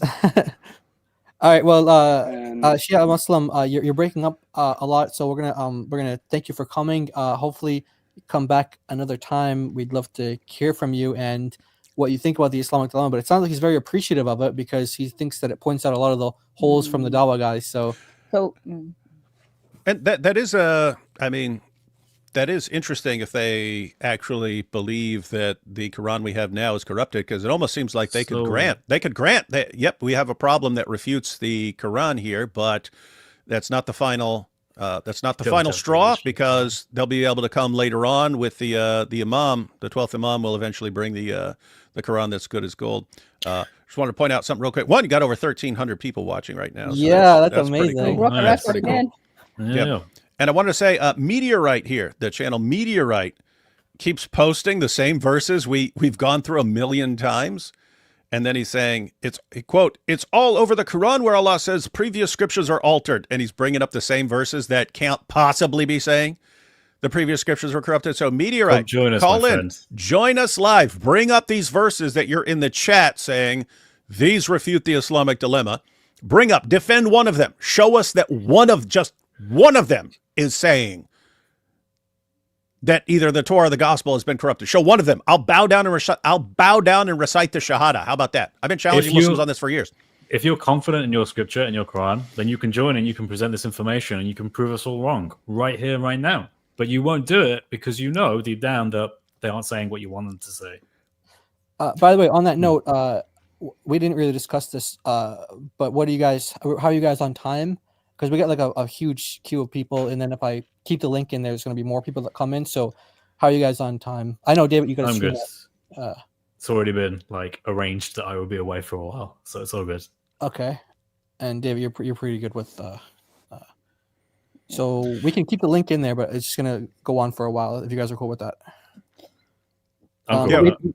All right, cool. We have someone called the Muslim, so let's bring up the Muslim, and I'll repost the link in the chat. Okay, but guys, only Muslims though. Okay, guys, we want only Muslims. After we got two Muslims that are in the queue, the rest are Christians. By the way, for the Christians who are waiting, like we said, guys, we want to prioritize the Muslims. So we appreciate you guys being here, but I don't know if we can necessarily get to you. So just keep that in mind, because we're prioritizing the Muslims. All right, guys. So all right, so we have the Muslim. Welcome to the stream, the Muslim. Hello. Hello. Hi, Muslim. How you doing? I'm all right. I just want to say, like, Islam is the true religion, and by today, when it's Oh, that's that guy again. That's the guy who was calling David racist earlier. Oh, so man. now Oh, you're gonna fine. get banned. Now you're gonna get banned. We know your voice, man. So we have Zubair. Hang on. Isn't it just amazing? It's like, hey, we're pointing out that something you guys say all the time is completely false according to your own book. And the other books that you guys constantly attack and say are corrupted and can't be trusted, those are the books that your God and your prophet said are the inspired, preserved, authoritative word of God. So you should either be leaving Islam or you should be thinking about this very carefully and explaining to us where we're missing something here. So we have entire live streams and we say, call in and show us what we're getting wrong here. And the response, Islam is the truth, you're a racist. Oh, brilliant. That'll refute us. So, I don't have a voice, so I can't call in. Sad. He had a bad Sad, experience sad, with the sad. Al-Zut, and now he has no voice, so can't call in. We have Zubair. Hey, Zubair, I see that you're on camera. Do you want to be on camera for everybody, or just Just give a thumbs up if yes. No, this should be fine. I mean, okay, just fine as it is. No problem. You can see me, right? I just wanted to make sure that you see me as a real person, right? Normally, when you join the stream, they want to see that it's a real person. Yeah, I can hide my camera and I can go in. That should be fine. You're live with us, so it's okay. We just wanted to see if you, because we saw you on camera, so we want to see if you wanted to join us. So you're a Muslim, right, Zubair? Yeah, I'm Muslim. I'm actually calling you guys in from Jakarta. I'm actually it's about 5 or 6 a.m. here. So I joined in the stream because I have lots of Christian friends, especially many people. And one of the things I used to do is, because I was a student of comparative religion, I used to have many Christian friends. I used to go in. I come from India, by the way. So I wanted to actually talk about specifically just a couple of points and just get. So I think one of the things was said is that Zubair, your microphone's breaking up. So if you could just try to fix your connection or something, if you can do something better your connection, because it's breaking up. We're not really able to hear you. It's a bit quiet as well. Yeah. Are you there, Zubair? Okay. Yeah. No, it's not any better. Okay. So I'm gonna have to drop him. So so Zubair, thanks you. Maybe you can try to fix it and come back. Bring Shia Muslim. Shia Muslim was having connection problems too, but we can try to bring him again. So, Shia Muslim, you're back with us. Can you hear us? Okay. No. Okay, he's got connection problems too. All right. We have Sword X. I don't know if you're a Muslim or not, so let me bring you up. Hey, Sword, welcome to the live stream. Yeah, howdy, boys. Howdy. Are you a Muslim? Yeah. All right. Welcome. Do you have any comments or questions? Yeah, I was on IP's stream back in before 3 days. Yeah, I remember. Chris was there. Yeah. I was going to say Sword X. I was like, that rings a bell. Yeah. So I'm just pretty quick word. Sure. I'm an Arab, Iraqi specifically. So I'm around Shia Muslims, and not all Shia Muslims believe that the Quran is corrupted. Yeah, that's okay. That's okay. So we'll just focus on the Islamic dilemma. So I want to say I remember your voice, but I think I might have heard a couple conversations with you with IP, but I'm not 100% sure. So why don't you give us your No, position, you and then are there. we'll get David or Chris to respond. Okay. Yeah. So I think I get it now, the whole argument, but you don't Awesome. put it in the right order. Okay. So what's the right order? So you should say that the Islamic dilemma is that Muhammad doesn't know the Bible. You can make that. I think that's slightly Well, different, but In the beginning, yeah. Yeah, so I think how we put the argument is, and different So, people will I'm- different. I'm- One second. I'm- One second. Yeah. So different people put the argument differently and stuff like that. But normally, like the way I would put it, I would show that the Quran confirms the scriptures in the possession of the Jews and Christians. Then I would show that the Quran contradicts the same scriptures that it's affirming. And at that point, so that's the evidence you have to go on. And then you have to say, what is the explanation? What's the best explanation for this?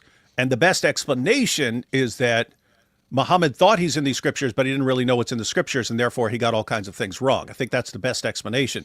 And so the task of Muslims would be to show that they have a better explanation for why the Quran really sounds like it's affirming scriptures we have and yet contradicts those scriptures. And so if you have a better explanation, it would be either showing that the Quran doesn't contradict the Torah and the gospel that we have, or that the Quran isn't saying what it sounds like it's saying in all these verses, and we've got dozens and dozens of them affirming our scriptures. You'd have to show that actually the best evidence, the best explanation is that the Quran isn't affirming these scriptures, it's saying something else.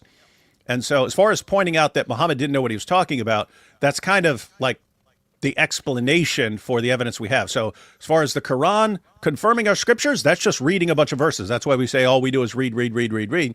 And then when we say that the Quran contradicts those scriptures, then it's just reading again. It's here's what the Quran says, here's what the gospel says, doesn't line up. And then what's the explanation for this? Well, that the author of the Quran just doesn't know much about the scriptures that it's affirming and gets things wrong and isn't from God. Yeah, from a Muslim point of view, he already knows that the Quran is confirming all these the Bible. But it would be more bright if you, in the first, say that the Prophet doesn't know the Bible, and I'm just gonna play the devil's advocate and bring up, I think, chapter. You don't have to play Muhammad. You can just give your position as a Muslim. You don't have to play any roles or anything. So like we want to know what you really believe, because we really believe this is a dilemma that if you really understand it, then it really forces you out of Islam. So we'd love to know your actual position. I do believe that he doesn't know the Torah or the Injil. Oh wow. You don't believe that I agree with you. Muhammad. Wow. Yeah, it's actually obvious. But can you pull up I think it's chapter 26. 26. Surah An-Naml. Okay. Yeah. Which verse? 26 verse, I think. Like the Moses one. Surah. Surah Shara. No, not Shara. Oh, he said Surah. Yeah, verse I think 12. Okay. So I think you got the surah wrong. You said Surah An-Naml? Yeah, Surah An-Naml. Okay, Surah An-Naml. I'm just checking the Arabic and English number. Yeah, Surah An-Naml is Surah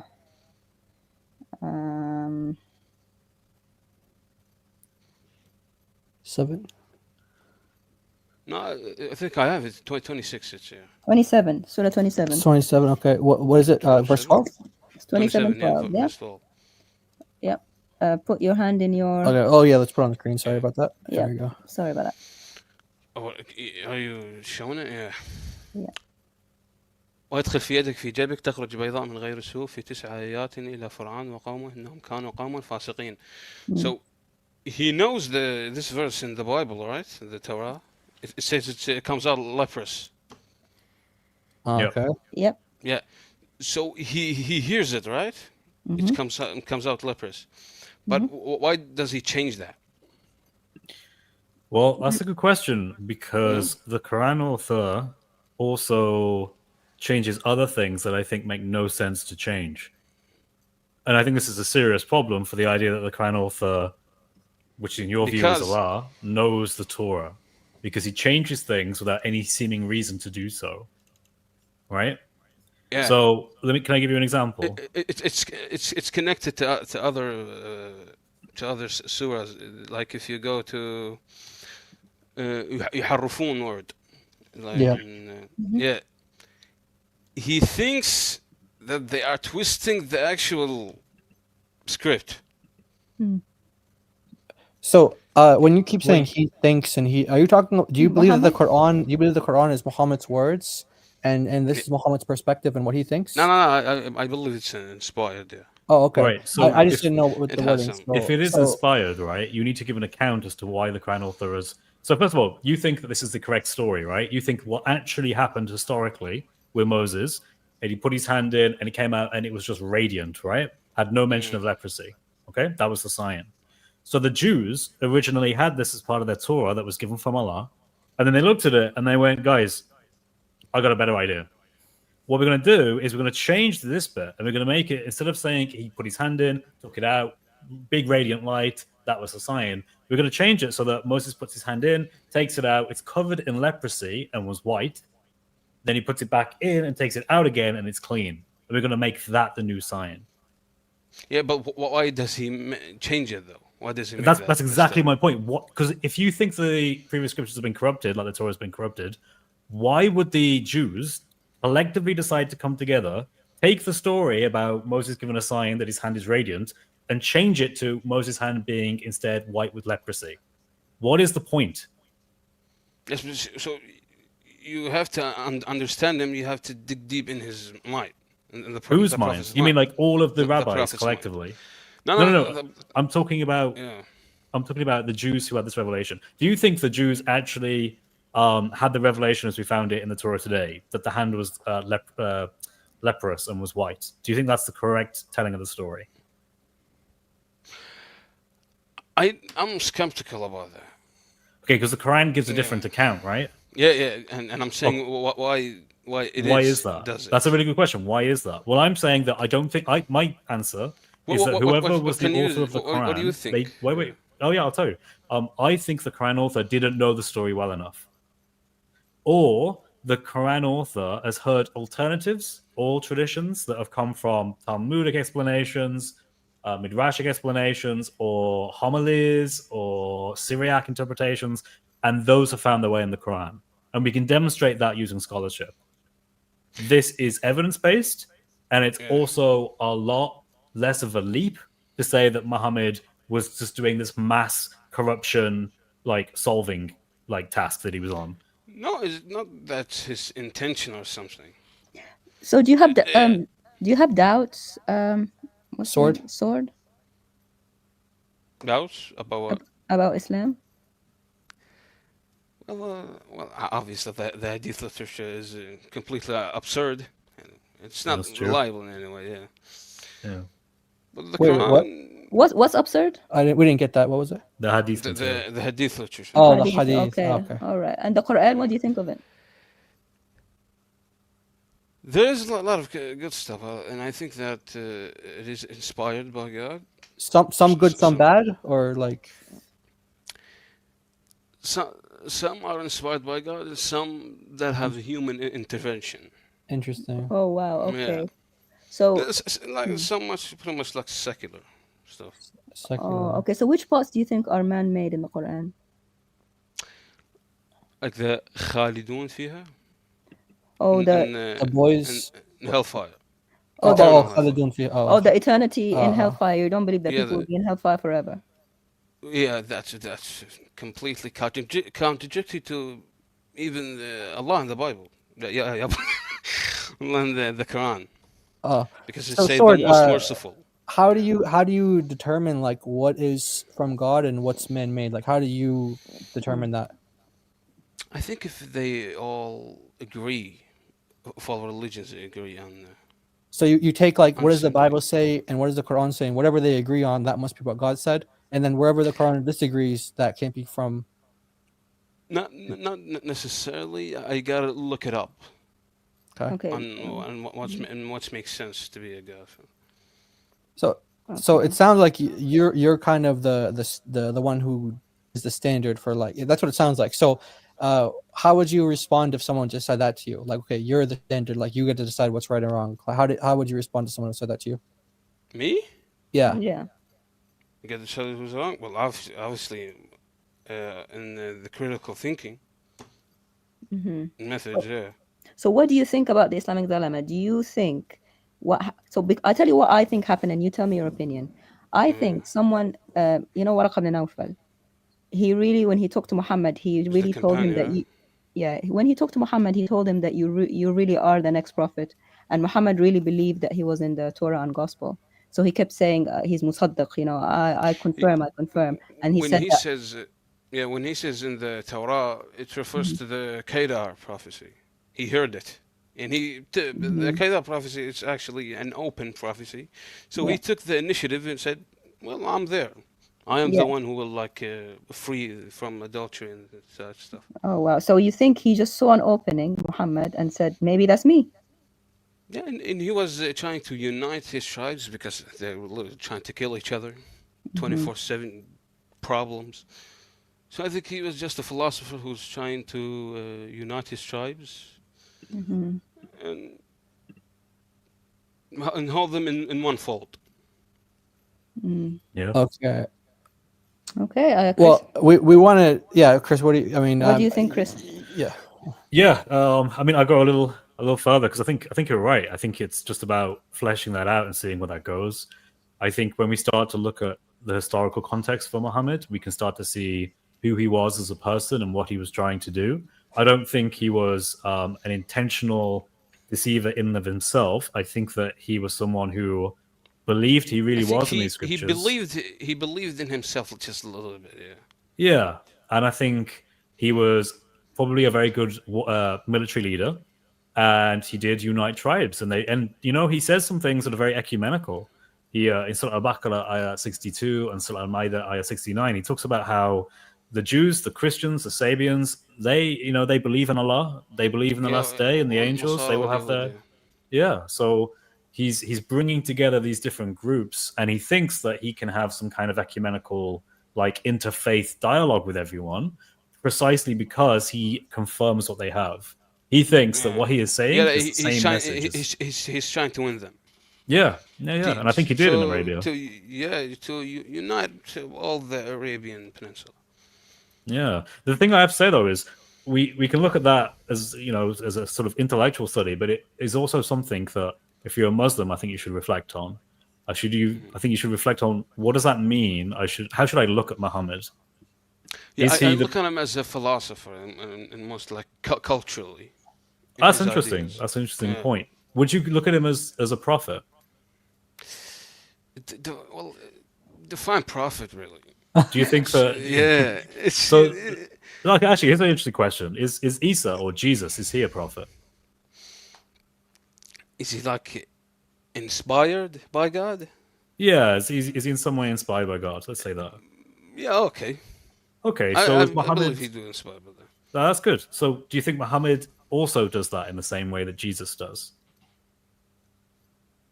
He's also inspired in the same way. Yeah. You would say the same? They were both demanding some fellowship. Well, I mean, how they did that, it was radically different. Though, yeah, right? let's unpack that. Yeah, how they got their followers was radically different. Yeah, so Muhammad, for example, he makes it quite clear in the Quran, he's not doing any miracles or science. He's saying, look, Allah gave you miracles and science to previous generations, and what did you guys do? You killed the prophets.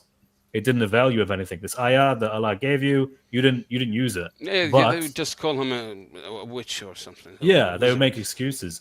But when we look at what Jesus did, he gave miracles and he reaffirmed his authority through what he did.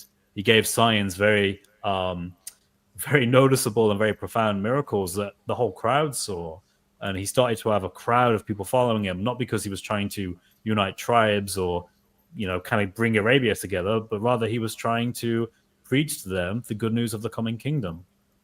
And he didn't claim military power. He didn't try and do politics. But no, he gave them the truth, and he called them to I him. believe if he just had a little bit of power, he can't be militant. Jesus? Yeah, he can't be militant. What's your evidence for that? And sometimes, I think in some verses, it was kind of... Which verse? Wasn't there a verse that says, come by the sword, I think? No, he said in the verse, I think what you mean is he didn't come to bring peace, he came to bring a sword. And then he explains what that means. He said he means that he will Separate families. separate a family. So when Jesus came to me, he separated me. My family came against me. Like, you know how a safe can yaqta? A sword can cut. cut. The sword can cut My something. name is just safe. Your name is safe. I didn't Oh know. yeah, his name is Sword. Yeah. So you should know what that means.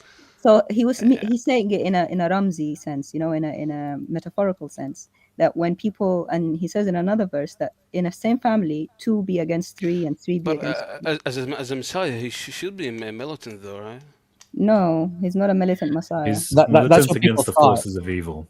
Yeah, that's what But people thought. He's not.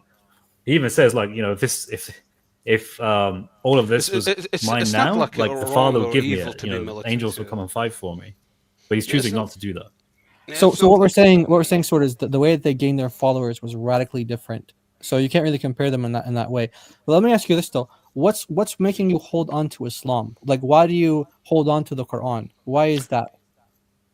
The theology is a bit better. The theology In the Quran? Yeah, and the culture itself.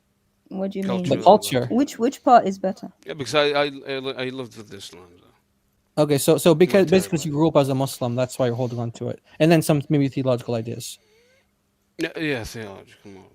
Okay, If the Quran is telling Sword, 24/7 absurd even stuff, I'm out. Sword, even in the Quran it says, don't follow the traditions of your fathers, right? It says don't follow the traditions of your people. So you have to think of a reason like outside of, I was born into a Muslim family. Because if that was the case, then all the early Muslims would have stayed pagans, right? They would have stayed as pagans because that's what their fathers were for all these generations, right? So if you think about it logically, just because you're born into Islam doesn't make it true. I know. Just yeah, right? I know. Okay. I know, but from that perspective, why would you stay as a Muslim? If it's a theological reason, we can talk about that. But let's address this other stuff first. Yeah, is it family? Like, you can be honest with us. It's really hard to leave a Muslim family and Muslim culture. Is it that? Yeah, it is the extremism thing. Okay. Okay. Yeah, we understand. But there's a lot of good stuff in Islam. Like what? He means like the culture. The culture. Yeah, but the culture is different from. Do you see that people can be good? They can be hospitable. They can be kind. But that doesn't mean that, because lots of the philosophies too. Yeah, like you can have your a neighbor down the street from you. You don't even know who he is. Is he atheist? Is he Jewish? And is he Hindu? he can be kind and he can be hospitable and all that. Yeah. It doesn't mean he's right. Yeah. You see what I'm trying to say? So what I want you to do, sword, because you have slightly wrong ideas about Jesus, because Jesus never held the sword in his life, and even and he never had a slave either. And when people came to get him to crucify him, one of his disciples actually used the sword to strike the person, the ear of the person, and Jesus said no. And he healed the person's ear. He said, "Those who live by the sword die by the sword." That's not his way. So I really want you to read the gospel and see that there is a better way out there than your Muslim culture. But when he come back though, right? Yeah, there's going to be judgment when he comes back. But what we're talking about is your idea of what the Injil is, who Jesus is. What we're saying is, if you read the Injil, you read the gospel, you're going to get a completely different idea of who he is. A true idea. So we recommend you do that. Okay, Sword. I'm not. I haven't read all the Bible. I have some. You have it? Yeah, I think you need to read it before you make an impression about it. It's just fair. The thing that trying to, I'm not trying to be a Christian, is the theology though. Yeah, but you Love need to is see what the that is before you be a Christian or choose not to be. Like, in other words, if I say if I say I can't be a Muslim because I don't like agree with the theology of Islam, and you say, have you ever read the Quran? Wouldn't you say, okay, read the Quran first, understand the theology, and then make your decision? So Well, read the Bible. yeah, I Yeah. read the I think I have general information about the Bible. I don't think that, because you gave us a wrong idea about Jesus. You said that he would be military, which he wasn't. He was never when he was on earth. He even said he could call down legion, like thousands of angels. He said if I wanted to do that, I could. He actually specifically addressed that. He said if my followers are of this world, then they would have taken up arms. They would have done that. But my kingdom is not of this world. Yeah. So so Sword, we encourage you to do that. Okay. And we appreciate. Can you have another topics like streams? Yeah, Another topics well, like we this? can switch it up. We're actually thinking about doing that as well, but this is kind of the big topic for the year, the Islamic dilemma. So we're really hitting that one. But we in the future we'll definitely do other topics as well. But it was lovely to speak to you. Yeah, it was great to speak to you, Yeah. Sword. Yep. And we Nice to appreciate speak to you you, calling man. in. God bless you, bro. Thank you for calling in. Yeah. So who do we have next? So we do have two Muslims in waiting, wanting to disagree with each other about Shia Islam. So you guys want to have them talk it out? No, or- but Shia, just have a big debate. Let's bring him up. Let's bring then. him up, see what's going on. His connection is not good though, but we'll try. So Shia Muslim, are you there? Hello, can you hear me? Yeah, We can hear you. And Sorry for the interruptions earlier. I don't know what parts did you get. So from my studies, I understood that in order to solve the Islamic dilemma, the only way is to confirm the Bible, not misinterpret the Quran or try to circle over it. So I'm actually trying to write a book about Trinity in Quran and trying to collect verses. I would like to present evidence in short, if you'd like me to. So Sorry. just to be clear, are you saying that your position? So as I already pointed out, the Quran Contradicts claims the Bible. Yeah, the Quran. So it's basically the Islamic dilemma is built on two facts. I've seen your videos. Yeah, the I've Quran's seen your confirming videos. the Quran's confirming the Bible, and yet the Quran contradicts the Bible. So you're saying instead of disagreeing with the claim that the Quran confirms the Bible, you're saying you're disagreeing with the claim that the Quran contradicts the Bible, and you're working on a book that sort of reconciles what the Quran says with what the Bible says. Is that correct? Exactly. Yes. Okay. Yeah. Because I actually think that's a better approach. I'm not convinced that it will work, but I'd be interested in hearing your case for it. But I think that is a better approach. Convincing. It will be more convincing because the theology around Tawheed is built in relative to the Hadith, not the Quran itself. So the Dawa guys claim that Jesus wasn't crucified, but I don't remember the reference. God says, "Inni mutawaffika wa rafi'uka ilay." That's Surah 3, verse 55. Yeah. Yep. Yeah. So Jesus by the way, die. Shia Muslim. There is a Muslim actually, like Daughter of Christ said. There's a Muslim here who was disagreeing. You okay with us bringing him up, and you guys can talk a little about the Trinity in the Quran? No, I know what he's gonna say because Sunni Muslims already consider Shia Muslims as disbelievers. So I know he's gonna call me names. Okay, no problem. There's no need to debate. Okay, no problem. ISIS killed Shia Muslims as well. So yeah. So we do have a bunch of other callers though, but we did want to bring you back up because I don't think you got to finish your point. Yeah, so I wanted to talk about the Islamic dilemma and the point where they say Jesus wasn't crucified. The Quran clearly says he died, but in most stories, Quran leaves out the details. So you can't firmly say Quran denies the crucifixion. And I want to point out that God says, "Rafi'uka ilay," ascending you to myself. He doesn't say, "I'm ascending you to heaven or sky or to sit beside Moses." He says, "I'm ascending you to myself." Right. What about the verse that says "Wama salabuhu"? Surah 4, verse 157, because that's what the Sunnis say. I think David has a video about it, what Quran actually says. And he says, the cause of death wasn't crucifixion, but he died on the cross. Right. Okay. So is that your position as well? You believe Yeah, that? because the Bible also says that Jesus didn't stay on the cross more than like 6 or 9 hours. I don't have the reference, but the Bible says that Jesus didn't stay on the cross for too long, like a normal crucifixion would be. But it also says وَمَا قَتَلُوهُ, and they never killed him. So how do you? And so they killed him. Doesn't mean he didn't die. I mean, right. Yeah. So the argument is that Allah is the one who took his life, right? I see. Okay. So Yeah. so interesting. So So you're actually in writing a book on this. You said you're writing a book on this. No, I'm writing a booklet, a short book about Trinity in the Quran, a summary of verses that point towards Trinity, but not a. It's going to be free to download once I finish it. All right. Yeah, we interested to see that. So if you could send it to one of us through email, we'd like to go through that. But yeah, we got a couple others people after you. There's someone called Muslim Debater we want to get to. But yeah, thanks for coming up, Shia. Appreciate your time and sharing what you have to say. So thank you so much. Let's go. Muslim. I just wanted to point out. It is interesting if he's going to make a case for the Trinity from the Quran, because you have this tension where the Quran sounds like it's denying the Trinity, say not three and this and that, and yet what do you have? You have Allah, and Allah is speaking out His word.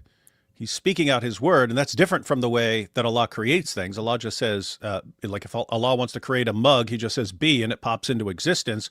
But His speech originates from within Himself, and that's why you've had these Muslims who say that His speech has to be eternal. So He has His eternal speech. But the same reasoning would apply to the Spirit, because Allah breathes out the Spirit. The Spirit isn't something that Allah said be and it popped into existence. Allah breathes out the Spirit. And so you have in the Quran Allah's eternal speech, and you have Allah's eternal spirit, and they both originate from within Allah Himself. So these are like eternal relations. And yet we see in the Quran that the Spirit appears in the form of a man. So he's a personal agent.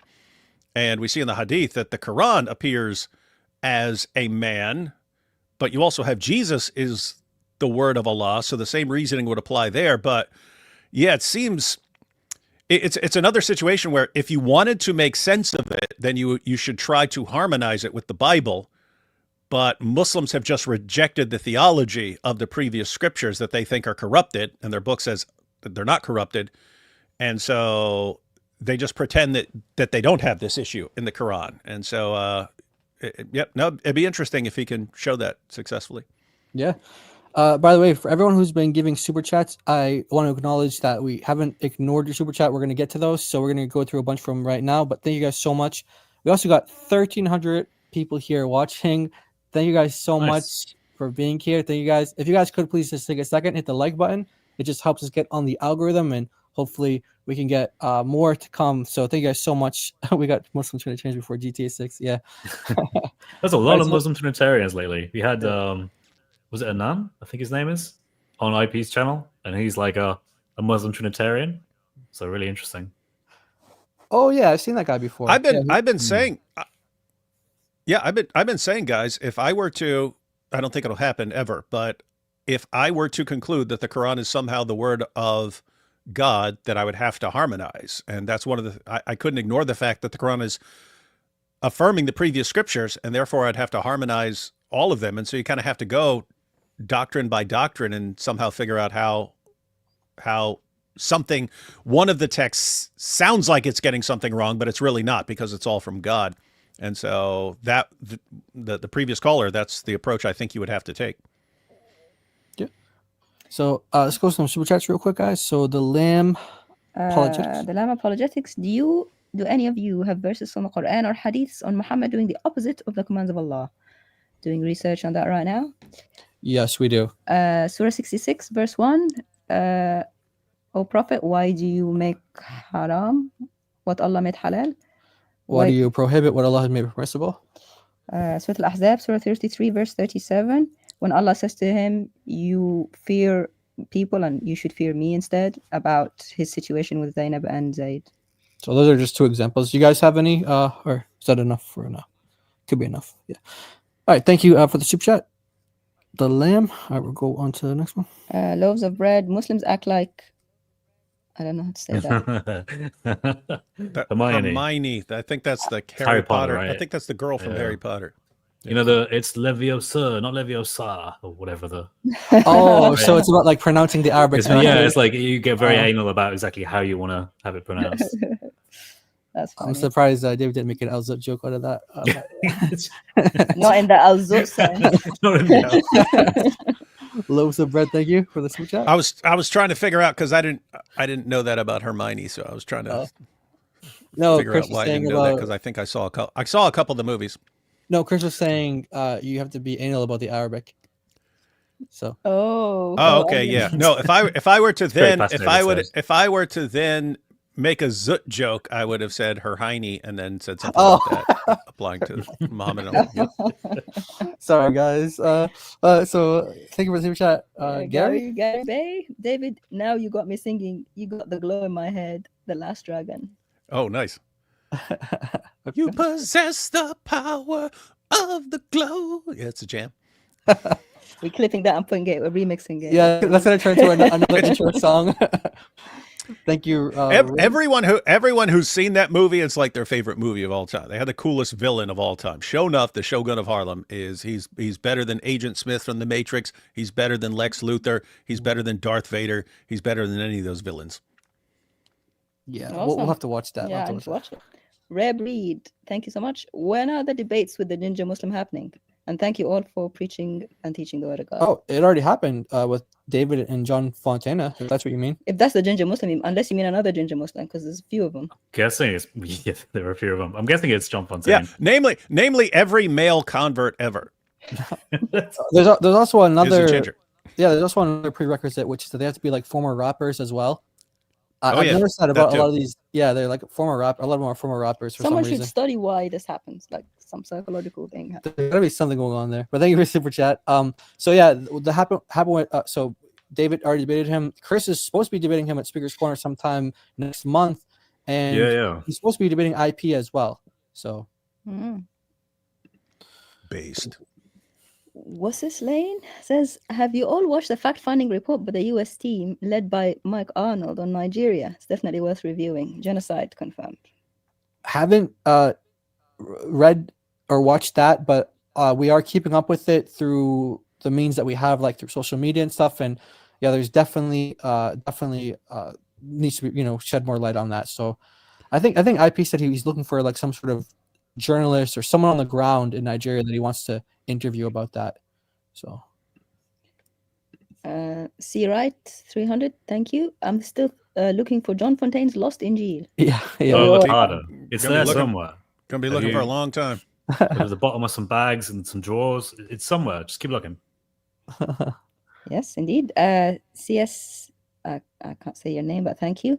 Would you guys present the dilemma for some top unbiased atheists or agnostics? Give them time to try debunk it and provide feedback. They Yeah. wouldn't debunk it; they would use it. Yeah, I don't know why they yeah, I don't know why they would even try to debunk it, and if they did try to debunk it, they'd fail. So Yeah. no, atheists. If you lay out the case and an atheist looks at it, they would go, "Oh, okay, yeah, the Quran is clearly confirming the inspiration, preservation, and authority of the Jewish and Christian scriptures, and yes, it's obviously contradicting them on basic doctrine." So yeah, no, but we pointed out for long. Anyone can use the Islamic dilemma; it works. Yeah. And an atheist can say, "I don't believe in the Quran or the Bible, but the Quran is clearly confirming the Bible and clearly contradicts it, and therefore, yep, Quran can't be right." Exactly. Okay, normal is overrated. It says, thank you so much. The chat has been slam dunking jokes about Al Zut for well over a year now. Yet, have you noticed how Dawah channels haven't mentioned it? Turns out they have. Turns out they have. Yes. Yeah, Giant DOC told me right before we started. They pointed out they've tried to respond, so we'll be checking that out here in the near future. We'll see how brilliant the response is. Spoiler alert, it shall be hilarious. Yeah, it's gonna be really funny. God willing, we'll do that sometime next week.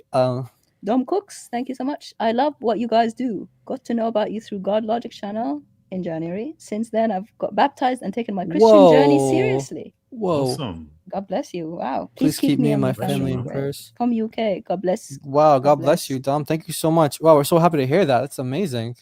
That is Got really baptized. encouraging. Wow, praise God.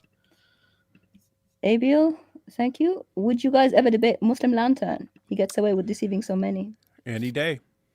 We try to debate him, but he leaves. We know where he goes because he does like a thing in it's not Shepherd's Bush, it's the other place.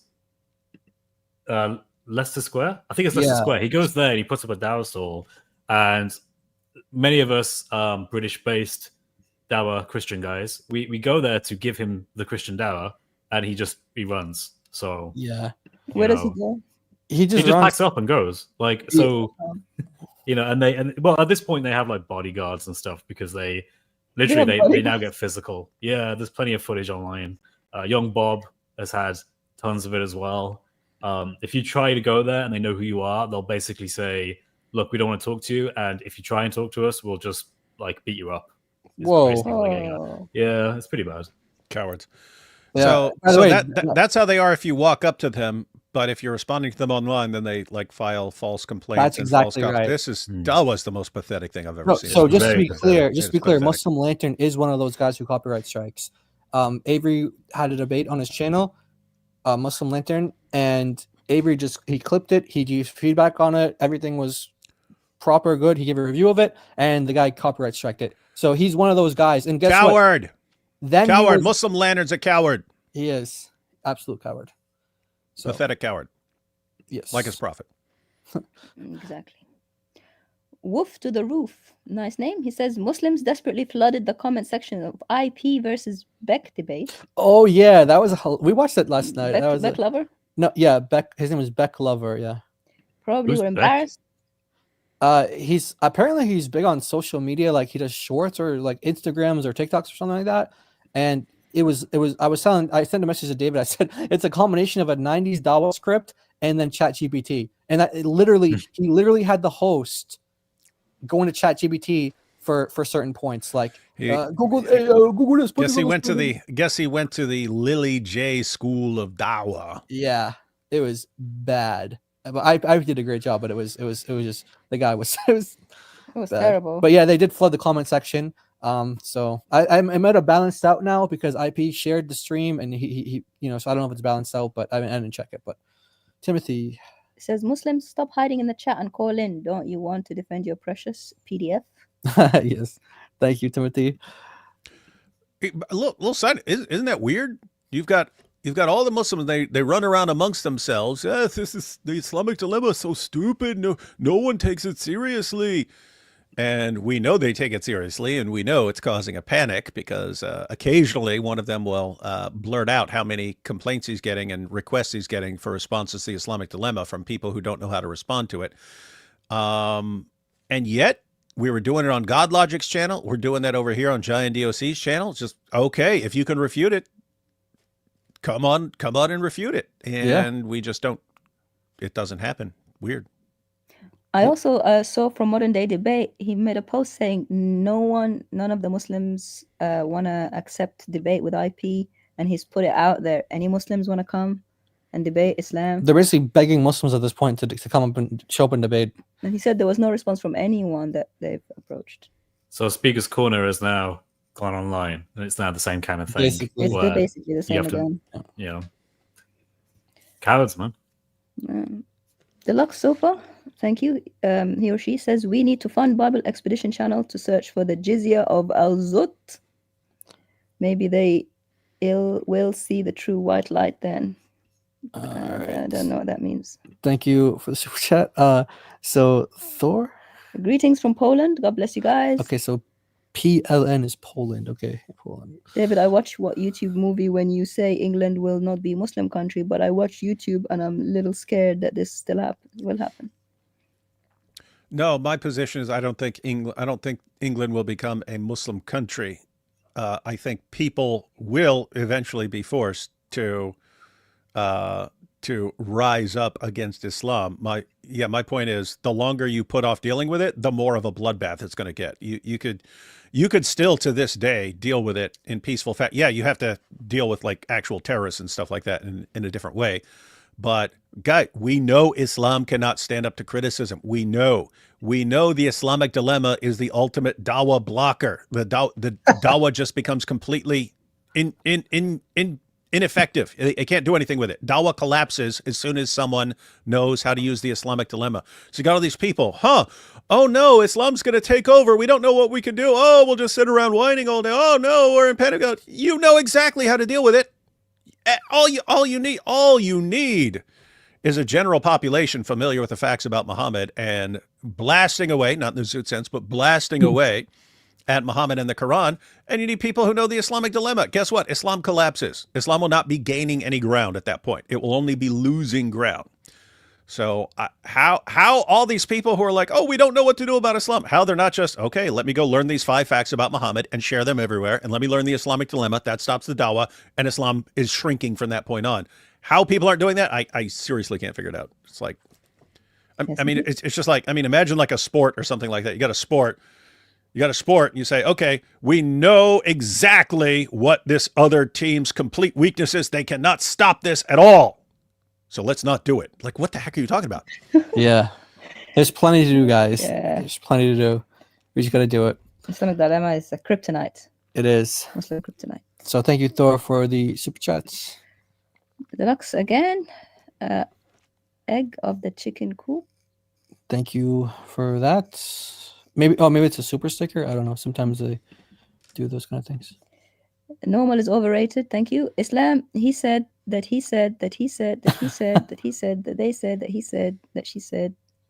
Basically, that Jibril said that Allah said. Yeah. That's it. Chinese whispers. Paul with the shekels says David Wood, Raymond Ibrahim was on the Ali. Who's that? Ali Stucky? Stucky Pod explaining Islam, which is amazing, but his answer about Andrew Tate was disappointing or at minimum lacking. Okay, maybe he's not up to date on Andrew He Tate. might not be. Yeah. No, it's like, yeah. So I have no reason to think that he's gone through all the Andrew Tate clips that we've gone through and so on. Yeah. But Wait, yeah, you do have you. What? I was going to say, do you think like he was asked about Andrew Tate and he was like, who? That was just it. No, I don't know. I don't know if You also have people. It's very common. It's very common for people to think that Andrew Tate was just set up because he has this army of people who go around saying it, that everyone's lying about him, and so you get to like Tommy Robinson defending Andrew Tate and saying people are making stuff up about him. But even like in Tommy's case, you can understand why he would think that. Why? Because people for years have been making stuff up about him to attack him, and then you hear about Andrew Tate and it's like, oh, come on, you guys falling for this? I know from personal experience they just make stuff up about people. So anyway, yeah, there is a tricky situation. Yeah. Mm-hmm. Arabic speaking Christians are dangerous to Islam. You know, one of the things that Father Zachariah Botros said was one of the worst mistakes the Muslims made was forcing like he was talking about the Copts, like the Egyptians, forcing them to speak Arabic. That's what he said. So yeah, but honestly, the information is so available. Anyone who just learns about Islam is dangerous. Knowledge is dangerous to Islam. It's, you know, and knowledge is dangerous. And not to even Islam. a lot of it. Yeah. You don't even need a lot of it. Thank you for the super chat though, and we got Life Godlogic 2.0. Is that my son, Jabber Jabber? Oh, I guess he knows Jabber Jabber. Yeah, so Jabber Jabber. That was Jabber the kid. Jabber. That was the kid earlier. Jabber Jabber sounds like when you talk a lot. Oh, That- like that Jabber Jabber. Yeah, Jabber Jabber. Oh, so we were talking about someone who got copyright striked. This is the guy that I was talking about. Yeah, he got MW. copyright strike from Yemenite Front, whatever his name is. He says that's hilarious because Yemeni and Hamza copyright struck my 2 videos of me. Oh, hopping- Hamza too. Oh wow, he Both of them. Wow, yeah. He obviously gave them the instruction, right? It was like, come on, guys, go on this channel, copyright strike it. These guys are Man. such cowards, man. And you know what? What I thought is like MW. He was so kind and nice. Yeah. He didn't even go hard. Yeah. And even then, they wanted to disappear it of his channel. Yep. Well, we know this. We know that even if you are incredibly careful with how you present yourself and you're very delicate and kind, if you know enough, it doesn't matter because you're a threat to them. So they have to fight. They'll start finding problems with you. And it's like Rob when he went on their channels. Very, very calm, very laid back guy. He lets them speak for ages. But because he knows so much, as soon as that starts to come out, they have to be like, oh, the guy's not sincere. He's an enemy of Islam. He said some naughty things about Muhammad 20 years ago in a bar somewhere. Like, they have to make something up because they need a reason to disqualify They want to him. discredit you, or they want to make you look evil and stuff. Yeah, but yeah. So hey, MW, we were just talking. I don't know. You must have been here, but we were just talking about that earlier, and that's exactly how the Muslims are. So they can't deal with your arguments. They can't deal with what you have to say. They can't deal with the truth. So what they do is they try to silence you in any way possible. So if they know about you, like they know who you are, where you live, where you're from, they'll try to physically intimidate you or threaten you or just whatever. If you can't do that, or if that doesn't work, then they'll try to silence you in other ways. So they'll try to copyright strike you or try to get you banned off of this platform or that platform. And that's just what they do. And they don't care about the truth. They don't care about whether or not they're doing the right thing, because even though they're doing the wrong thing, it leads to this ultimate goal of protecting Islam. So that's how they justify it. And it's just evil, evil, evil. Well, that's what the Prophet did. Anyone who criticized him, you know what happened to them, right? Yeah. They got killed horrifically. All right. So let's go back to the calls. So we got a couple more super chats, but we'll go back to the calls. So we got someone. So this guy's name is Johnny Cage, but he said in the chat he's a Muslim. So Johnny Cage. So Johnny Cage, welcome to the live stream. That's a character from a Hey, video can game. you hear me? That's a Oh, Mortal okay. Kombat reference. So Mortal Kombat reference. You got to give him respect for that one. All right.